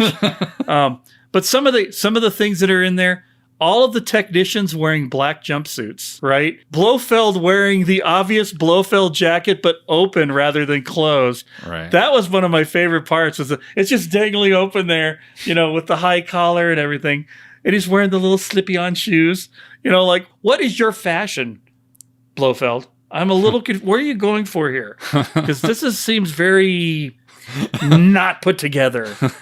But I mean, it's very Bond-lairish. It is. I mean, you get multiple hallways filled with data information streaming. Right, and he's watching everything, and that's when we find out that C is we sort of confirm that C is working with Blofeld. You already knew, but he pretty much solidifies it. Bond sort of spells the whole thing out, actually. Right. Well, and it's not overly complicated. You're doing this, that, and the other. Right. Really? You think that... and it's a constant... It's like Barb's Twin Brothers, which is Blofeld keeps pointing out, right? Oh, brothers know how to push the buttons, right? Bond has got a lot of rage for this guy, probably because this guy tortured him as a child, right? And so he's carrying all that baggage. Hans hates him for his baggage, and they're going at it. Because his dad liked him better. Well, yeah, obviously, Daddy loved you more. But they're trying to make it translate, and it's not. Yeah. At this point, I think you needed to disassociate the I'm your older brother bullshit and just go straight to the Bond, I'm going to rule the world vibe, and let Blofeld be Blofeld. Yeah, I feel like that would have been a much stronger as far as having them have this conflict between them instead of trying to make it personal, and you're literally playing into the hands of like Austin Powers at this point. Yeah, that's exactly it. At least Austin Powers is funnier. Yeah. So Bond gets whacked on the back of the head, and right after showing Madeline's father's suicide, right? Which a lot of good tension there from Léa Seydoux. As you can feel like she wants to turn away and doesn't want to turn away at the same time. So again, some smoldering acting there in a scene that was probably a little too long and definitely a little too stupid. But can I just say how much I hate the hitting people unconscious in the back of the head with a gun thing? I'm not really sure how that works. Well, there is a spot on the back of your head that if you hit them at the right spot, it will knock them out. Do you need a gun for that, though? No. Of course I never understand the gun part. Well, it's just, I don't know. It's dumb. It just sounds. I It know just looks more that it looks brutal. cool. It looks cool, but it's dumb. And you know what's even more dumb? Torture chairs made out of dentist drills. Hey, you're the one defending this movie as good. I still think the movie is great overall. I'm just finding some nitpicky parts that could have been better. Oh, this is another one, man. It's like, okay, so he's got all this like fancy schmancy medical equipment with a drill bits and going into different parts of his fucking brain, and none of it manages to hit the things he's trying to hit. He's basically got bad guy guns. In the form of drills, because he never hits the things he's trying to do. Like first he's trying to blind him or take out his eyesight or his hearing or whatever. That doesn't work. Right. Then he tries to take his memory away. That doesn't fucking work either. Well, then he's about to drill through his eyes when it's all over with. Yeah. But I feel like that was more him just trying to. That was Blofeld just trying to scare everybody. Right. Because he even admits, will I hit the right thing? I don't know. We'll see what happens. Also, kudos to the Bond villain cat on the floor.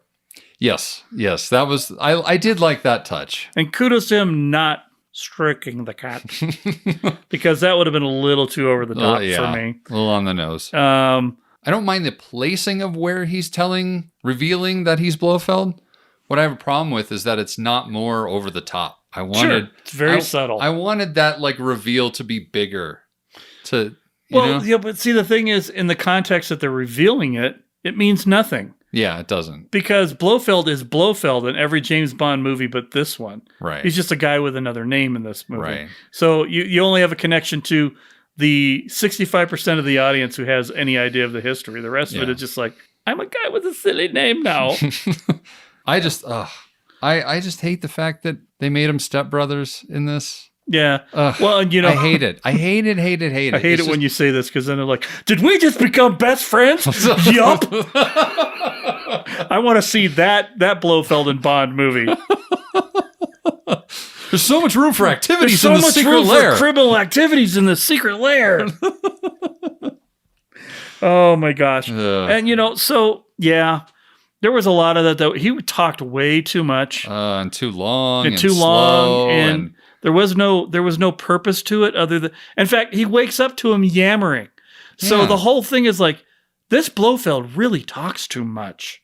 In general and in specific. And the only good part of the scene is you get the explodey watch. Yeah, the explodey watch. You get like that little sneaky part of sneaking her the watch. And then the other thing that drives me crazy is like, after that, they're literally... The next shot you see, they're literally already outside the building. They didn't have to kill anybody inside this lair at all. Yeah. Like it's just, and they're right out the door. Right. They're right out the front door. Yep. He knows exactly where he is. And then he's one shot killing like he's in Call of Duty. With an automatic, granted, he had it set on single shot. He's not even aiming. He's hardly covering himself whatsoever. He's like Rambo style with that weapon. Right. And it isn't until the very end he pulls out the stock to take out the two guys that are by that, and then the one guy, watch this. Pop. Boom. Boom. Because I'm James motherfucking Bond. But that does play into his actual... Yeah, it's a skill set. Don't get me wrong. It's like in the literary Bond that he's a good sharpshooter. Yeah, no, I get it. But you're only as good as your tool. Indeed. That is true. And that gun is not designed for what he was trying to do. That's an excellent point. Why I point out Call of Duty. The super shotgun that can kill somebody that's literally on the other end of the map, right? Yeah. This escape is it just drives me bonkers that one shot to a gas valve or a tank or whatever destroys his entire fucking lair. Yeah. There's no way. Also, even if you do shoot a gas canister with a gun, it isn't necessarily going to catch on fire and explode. Exactly. It might just let the gas out. I mean, what they could have at least done was put something on there indicating that it was a highly volatile gas. Just a little label that said it was anything. Right. It's hydrogen. If you shoot it, it blows up. What? Something like that. Yeah. But, and they get in the helicopter. Well, I did like the nice little touch of as they're flying away, you do see the two cars in the distance driving away. So at least you know that he got away. Yes. They dotted their I's and crossed their T's. For what it's worth. For what it's worth. I mean, was that the little lab was the only part of the building that didn't blow up? Because I feel like with that wound, Blofeld was incapacitated. Yeah. But whatever. Whatever. We're dealing into it. We're almost through, kids. We're just going to drive on. We're just going to drive on into Act 3, aren't we? We're finally at the final act of this damn movie, which is, until we get to the next movie, the longest running Bond movie that there is. And may end up being the longest running podcast that has been on this podcast. No shit. I doubt that though. Because Act 3 goes pretty quick. It really does. So from here we get the meetup at the Hildebrand safe house, which I did like they threw in the little Fleming Hildebrand house, because that's a Fleming thing. That's cool. They got the M squad. Yeah. So I did like kind of when they, like Tanner doesn't even know what the fuck. I didn't even know this was a safe house. And M's like, yeah, that's why it's a safe house. Yeah, exactly. So yes, he goes, hold back. M's like, hold back and let me make sure it's safe. And he opens the door and Bond's in there and he's like, it's safe. Yeah, as soon as he's Bond in there, it's safe. So yeah, so they meet there and they talk about what's going on, and I did find it really odd in there that like Bond basically thinks that Blofeld is dead. Like he says the former head of Spectre, right, Ernst Stavlo Blofeld, right, yada yada yada. Like I'm like, really? You really thought he was dead? I don't think you thought he was dead. I mean, are you really that dumb? Like, come on. He clearly is. So he clearly is, because he is surprised later on. So anyways, he lays out what's going on for M, and then M's like, glad to have you back. We're going over to C's house to take him down. Let's go. Right. So they leave, and then that's when Madeline is sort of like, oh. I can't do this shit anymore, James. Yeah, I can't do this. Like, you're clearly still full-blown, you're an agent, and that's what you do, and that's what you're going to do, so I'm out of here. What I hate about it... What I fucking hate about it is that they just let her walk the streets alone. Yeah. They let her walk the streets alone. We couldn't let Tanner or Moneypenny somebody go escort her. Right. What the fuck? It's, oh, God. It drives me bonkers. That's a bunch of love her, James. Me too. Good one, James. So anyway... How about that convenient computer graphic in the back of the car? Oh, how much time you have left until the bad thing happens? That was the equivalent of like every bad 90s That's graphic. what I'm saying. There's a lot. It looks prettier, but it's still the same bait and switch magic trick. That's some like Mission Impossible 2 bullshit right there. But you can buy it in Mission Impossible 2 because Mission Impossible 2 is all about that nonsense. That is true. You could buy it in a Marvel movie because it's all about that nonsense. But the impetus of the Daniel Craig movies has been realistic James Bond. Right.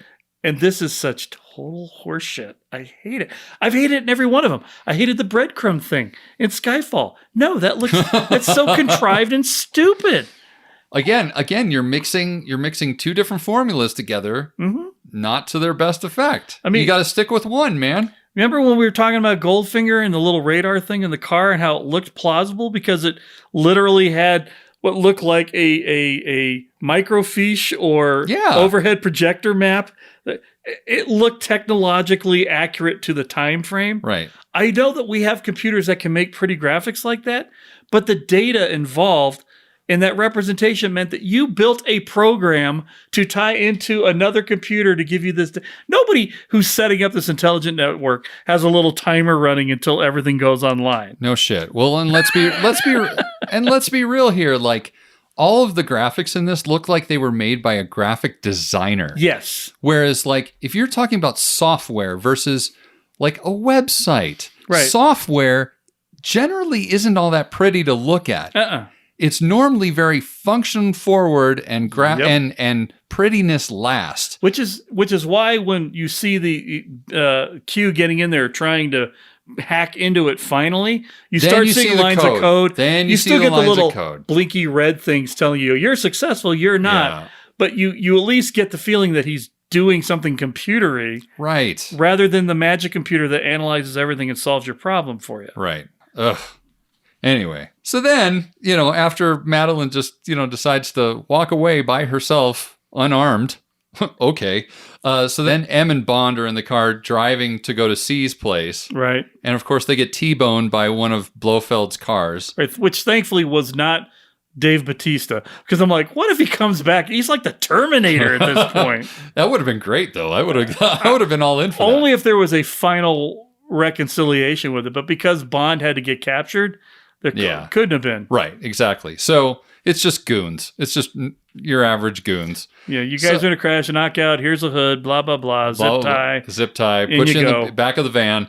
And of course, while they're, not paying attention to the other guy in the car, he slips away. And makes some sort of ninja move that gets him super far away really fast. Because he's M. That's right. You don't know my skill set. I went Avada Kedavra or something like that. No, what is it? How do they apparate or something? Oh, yes, apparition. Yeah. I apparated. I'm sorry. I disapparated. I should know disapparated? I should know this too. My wife is like a huge Harry Potter I should know fan. the spell for this. I apologize to anybody who listens to this because they think I have nerd cred. This is really an oversight on my part, and I apologize profusely. But anyway, yeah. So M gets away, and they're following. The rest of the M squad is following in. The Scooby-Doo gang. The Scooby-Doo gang pulls up behind him, and they're like, reverse! Yeah. And then they tear ass out of there, and then scoop up M later on. Meanwhile, we get James. It gets dropped off in front of the charred old MI6 building. MI6 building. And I did like the handiwork with the two goons. You mean the Jedi Bond moment? Right, where he knew who was holding the gun and where to go and how to he just grabbed it. Did it, pop, and then Hulk smash! Zip tie! He just magically pulled himself out of the zip ties? Yes. Which would have never happened. I don't care. That part, I don't care. I love that part. It was a great part, though. I loved it. I absolutely... When you think about what he did in Skyfall, when they were doing the shooting contest, yeah, and how he just... And it reminded me of that because they show that scene in the documentary, right? Yeah. And I'm like, I never realized just how much he pulled off in that scene until I just saw it by itself. Not only does he shoot somebody, but hit somebody at the same time that's behind him, and then continues forward. So if I accept that Skyfall is an excellent movie and that it had that in there, I have to accept that Spectre, which I admit is not as good as Skyfall, because Skyfall is my favorite James Bond movie ever, that he can do it here too. And the fact that he did it like a Jedi Knight makes it even better. I enjoyed that part because that's literally the only part of this fucking scene that I enjoy. No, the rest of it's horrendous. Oh my God, dude. So he walks in. Oh God. He walks in and you see on the wall all the deceased agents that have... There's his name scribbled in... This is like the Joker's lair. It absolutely is. This is so... It's the whole Bond villain thing taken to such a ridiculous level that you might as well have a cowl on. Yeah. And... This is what we would have seen in Christopher Nolan's version, right? Right, exactly. It's just... Come on, man. It's got that stupid funhouse vibe that kind of reminded me of the man with the golden gun. Yes, I was going to say that. It's not in my notes, but I thought about it my second video. It's a kind of funhouse mirror-y. Which is also, P.S. and by the way, why the man with the golden gun is so low on my list of James Bond movies as far as ranking. I really have a hard time with that movie because of the funhouse thing. Yeah, I just think it's so silly. It's like, okay, I get it. Bond is a little bit campy, but come on. It's not Batman 60s television series campy. But that's what this is. This felt just like that. It was so over the top campy with the and there's this conveniently placed net right here. I wonder what that's going to be used for later. Like exposition. Yeah. But foreshadowing. Sorry. My literary people who think I'm a literary people, that was actually foreshadowing and not exposition. I apologize. The whole walk through memory lane. Oh, God. Oh, I hate it. And here's one thing I have to say. Oh. If we ever form a movie production company, every time we get actors, we're going to take pictures of them like they're all taking mugshots as part of publicity. If they ask why, it's just part of publicity. Don't worry about it. Because I'm so tired of movies when they have pictures of people like in a picture of your girlfriend or your daughter. None of them look like a picture that was actually taken in the wild. Right. They're all just like mugshots. This should have been a mugshot of the bad guys and the ID photos of the good guys. all the way across. And not a dashing 3/4 angle of Judi Dench, right? So, but I mean, the biggest problem with this is that at this point, Blofeld should have realized that his psychological bullshit isn't going to work on James. Yeah. But he clearly staged this whole thing to happen between when he left his blown up facility and now. Right. So he's like, I'm going to make a fun house where James has to decide whether or not to save himself or save Madeline. This is the most silly bullshit James Bond moment ever because it's so forced. It's not. This should have happened at the lair that got blown up, and the ending of the movie was the lair blowing up. Right. Right? Yeah. Instead of Bond going to look at the computer screens, he should have been walking through the psychological maze of bullshit. Right? So we basically have two Bond endings here, and the other one it's so long, it's so drawn out, and so uncomplicated. Yeah. Well, that you enjoy the Mallory portion of it much better than the Bond version. Yeah, exactly. You're playing right into my plan of why this movie sucks. But no, because this is the end. This is not the whole movie. Okay, fair enough. I know. And I don't even think this movie completely sucks. It's just, again, anyway. I'll save that for later. So then Bond finally finds Blofeld, and he's behind a bulletproof glass. They just got into a building that's been condemned in like 24 hours. Right. So, just all the elaborate shit that suddenly is in this condemned building. Like, what, have there been people squatting in here for like months? Yeah, and exactly. It ruins this whole thing that he's had his finger on the pulse of everything forever. Yeah. Because he clearly could not have foreseen this happening. Yeah. So granted, I get he's got resources. Nobody notices somebody taking a 12-foot by 12-foot pane of bulletproof glass into a building that's been condemned. I have Maybe issues. this is where they were holding Silva. Maybe that's the whole reason Silva was there, so that he could sneak in a bulletproof glass sheet just in case. So we get that last little tete-a-tete, and he's like, oh, you got to choose between saving yourself and saving Madeline, or trying to save Madeline. And then Which is stupid, because James Bond's going to be like, I'm going to die trying to save Madeline. Have you not figured out my shtick yet? Yeah, exactly. And he finally, at least, though, shows some, like, maniacal... Like, he gets... Yeah, exactly. He gets all excited about, like... He's like, I've really put you through the ringer. He goes to the full Christoph Waltz on that one. I've really put you through the ringer, haven't I, James? It's the bingo! Exactly. He finally gets there. And, like, where was this, like, halfway through the fucking movie? Exactly. Anyway, he hits the button, he runs. And really then push the button. Oh, God. And meanwhile, then we've got, we go back and we see M confront C. Mm-hmm. And he's a total badass right here. Yes, I'm sorry. This is way better than the main plot of the story. Exactly. M is like in Bond mode. Yeah. Sitting in the chair, half in shadows, letting the bad guy monologue. Well, and this is the exact recreation of Casino Royale's pre-title sequence. Right. It's like that exact same moment replayed out where M's in the right spot and C's thinks he's gonna mic drop on him. He pulls out his gun and there's no bullets, and he's like, well, I guess we know what C stands for, don't we? Yeah, and you and I both thought it meant something else because it's careless, apparently. Yeah, even my wife was like, I thought he was going to say cunt. Which I really wish he had. I wish he just let it float there. Yeah. And not said anything.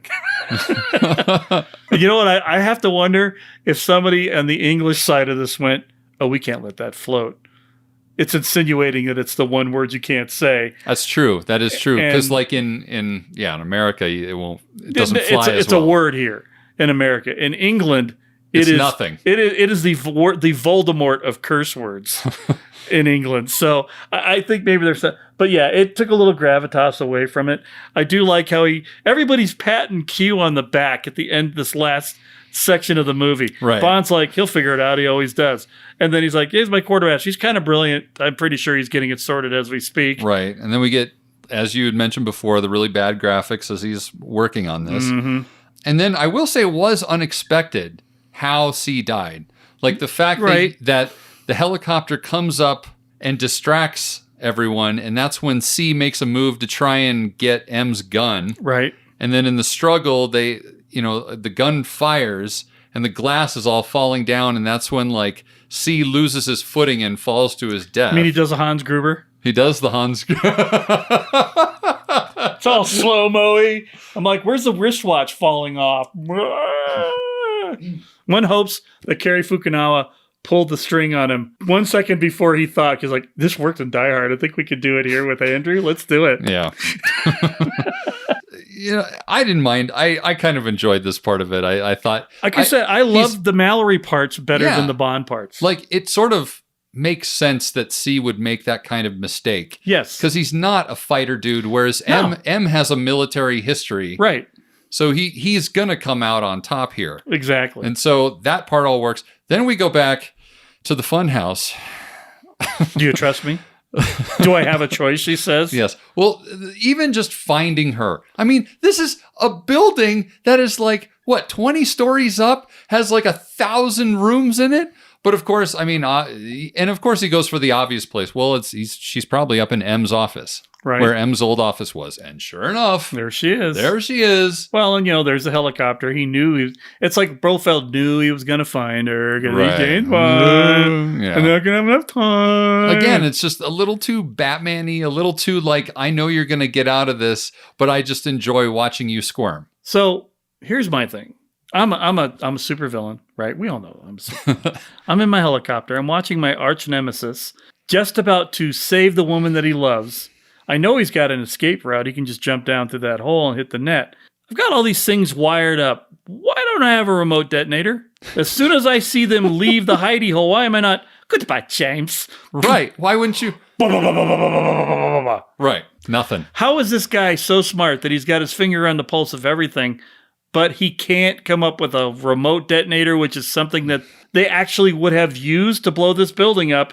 This is another Austin Powers moment where they play into some of those bad stereotypes. Yep. Where it's like, oh, well, I'm just going to show you my whole plan and I'm going to leave you locked away with an easily escapable, death. Right. Yeah. And I guess you can't get away from it. If you're going to play old school Bond villain, you have to do that. Right. To me, the one thing that I did not like the most about this movie was that fact that the internal logic starts to break down at the end of it. Yeah. If you're going to go for 2 acts with the same sort of thing that he's got, this guy knows his shit. Right. You have to write an ending that follows with him knowing his shit, where James Bond deliberately and intentionally does something he can't anticipate. Right. That allows James Bond to be successful. That makes James Bond smarter than him. He defeats him psychologically as well as physically. And in this one, it's just, I'm a Bond villain. Of course I'm going to lose. Right, exactly. It's just sort of predetermined from the jump. So then, of course, they get out of there on the boat right before everything goes down. And that's when then the mystery of James Bond physics takes place.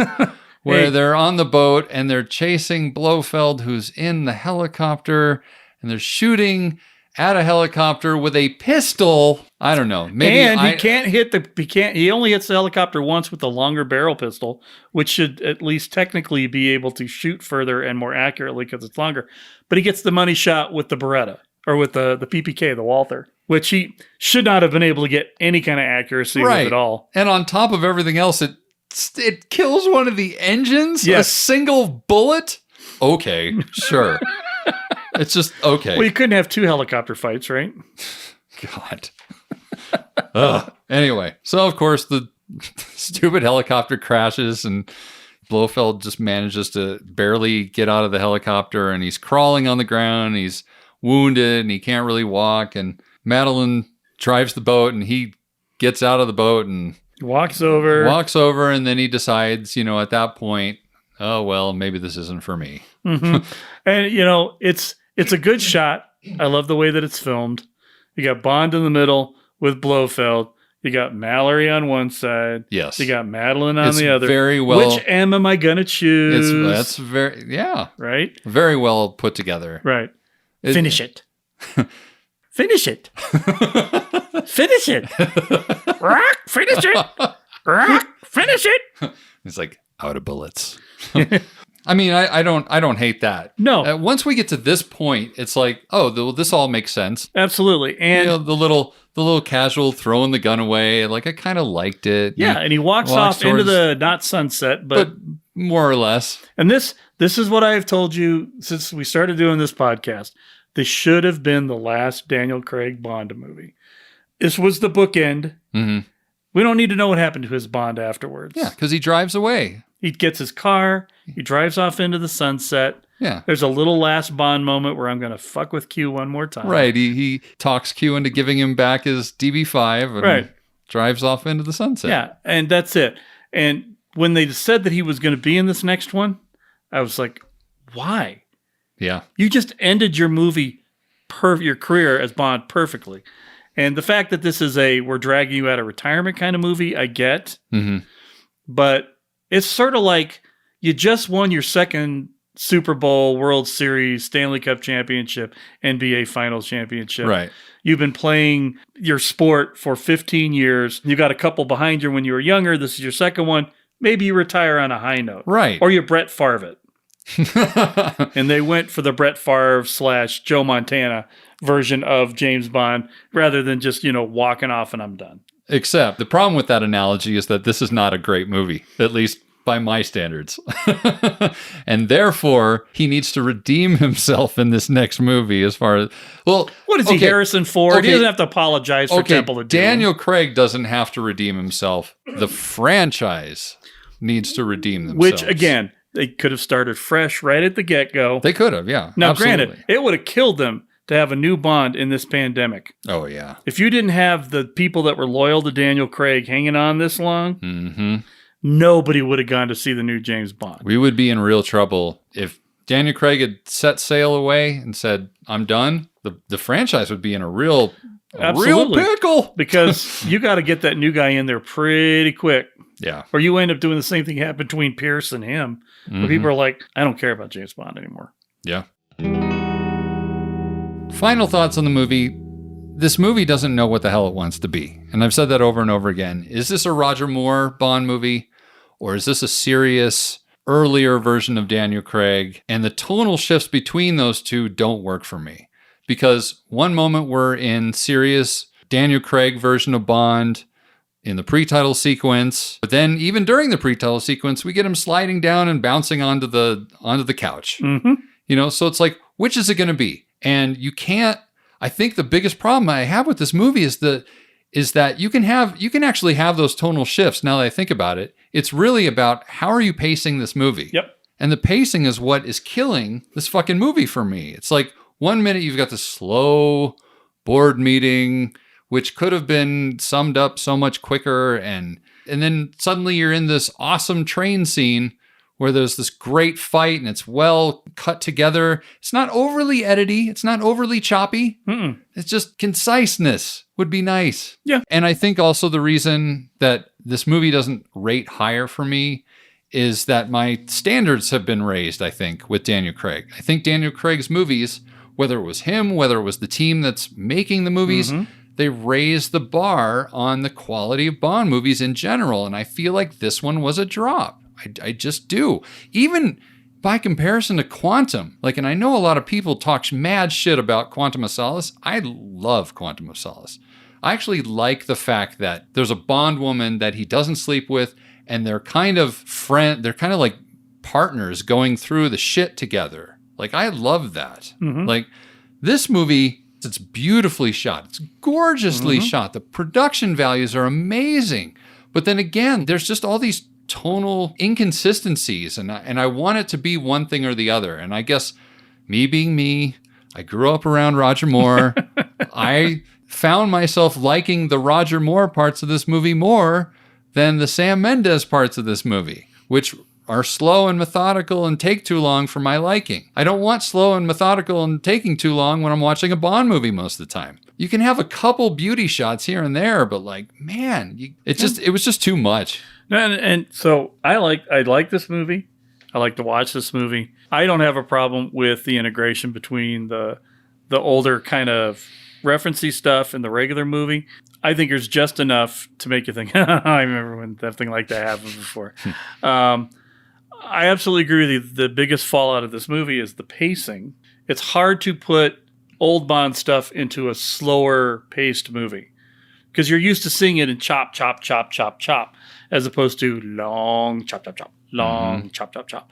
And so from that standpoint, from a technical standpoint, yeah, there's some issues with this movie with how it comes out. But as a movie to watch and just enjoy it as you enjoy it, I think it's still a fantabulous James Bond movie, right?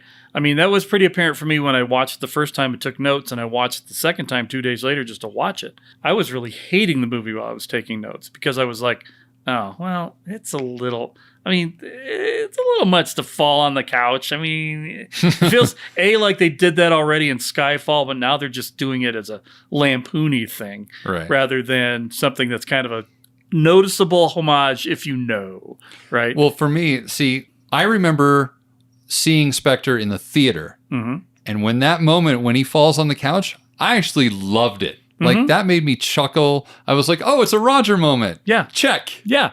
Like I said, there's enough in there. But I love the movie as a whole. I do not think it's a bad movie as a whole. I think it has some technical bits to it that, from an editing standpoint, could have been better. But I told you, like I said before, I went into this expecting it to be what I thought Skyfall was, which is a Sam Mendes James Bond movie, not a James Bond movie directed by Sam Mendes, right? So if you know the filmmaker, I think we got the latter. I think we got the latter. I think we did, but I went into it expecting those Mendes-y moments, and so they are not as glaring to me. They're there, but they don't take me away from it because I expect there to be slow, slow, slow, fast, slow, slow, slow, fast. Whereas you're going in to watch a James Bond movie, you want fast, fast, fast, fast, slow, fast, fast, fast, fast, fast, fast, fast. It's all about the rhythm of the film. And since he made Skyfall, which was a Sam Mendes James Bond movie, it's all his pacing. It's everything he wants it to be. Then they decided to bring in other elements, and I don't think he was able to integrate it as well as he probably could have. I feel like Fukunaga.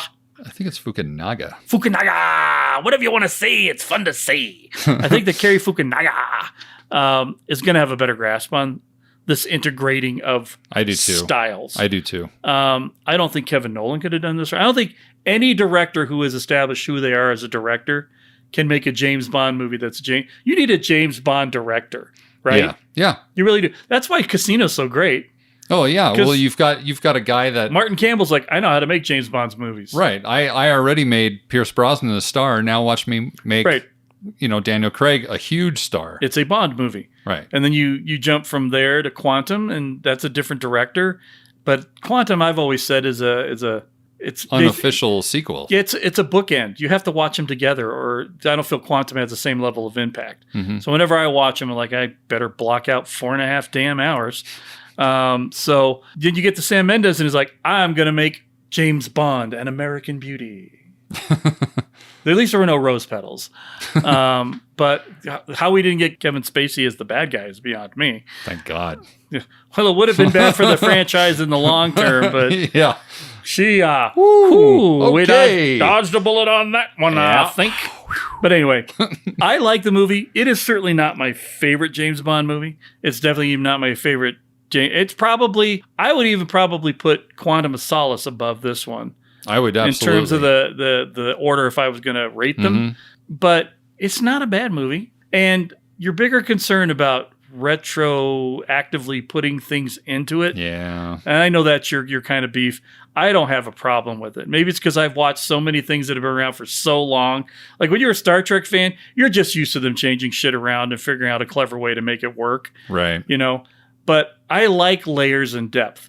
I think they had the opportunity to make this pay off better, and they didn't, because that entire last section of the movie completely negates everything they're building up at the first two acts of the movie with. Blofeld is not this awesome guy. He's just an idiot bungler who knows things. Right. And ended up killing his father because he was mad that Bond was more liked by his dad. He is literally Dr. Evil in the last section of this movie. Yeah. And I can't believe you're defending this movie. Case closed. Oh, well, whatever. We will have to agree to disagree. Indeed. The end. That is enough of that. So I guess the next thing is there's another movie that's coming out in October. I've heard there's a new Bond movie coming out. I haven't heard too much about it. It feels like they've been kind of keeping a tight lid on it for some reason. Yeah, I don't even see any ads or and it feels product like placement things. It's taken a long time for them to make this movie. It's almost like they did a lot of reshoots, and that makes me very concerned. Well, we'll see how that turns out. Absolutely.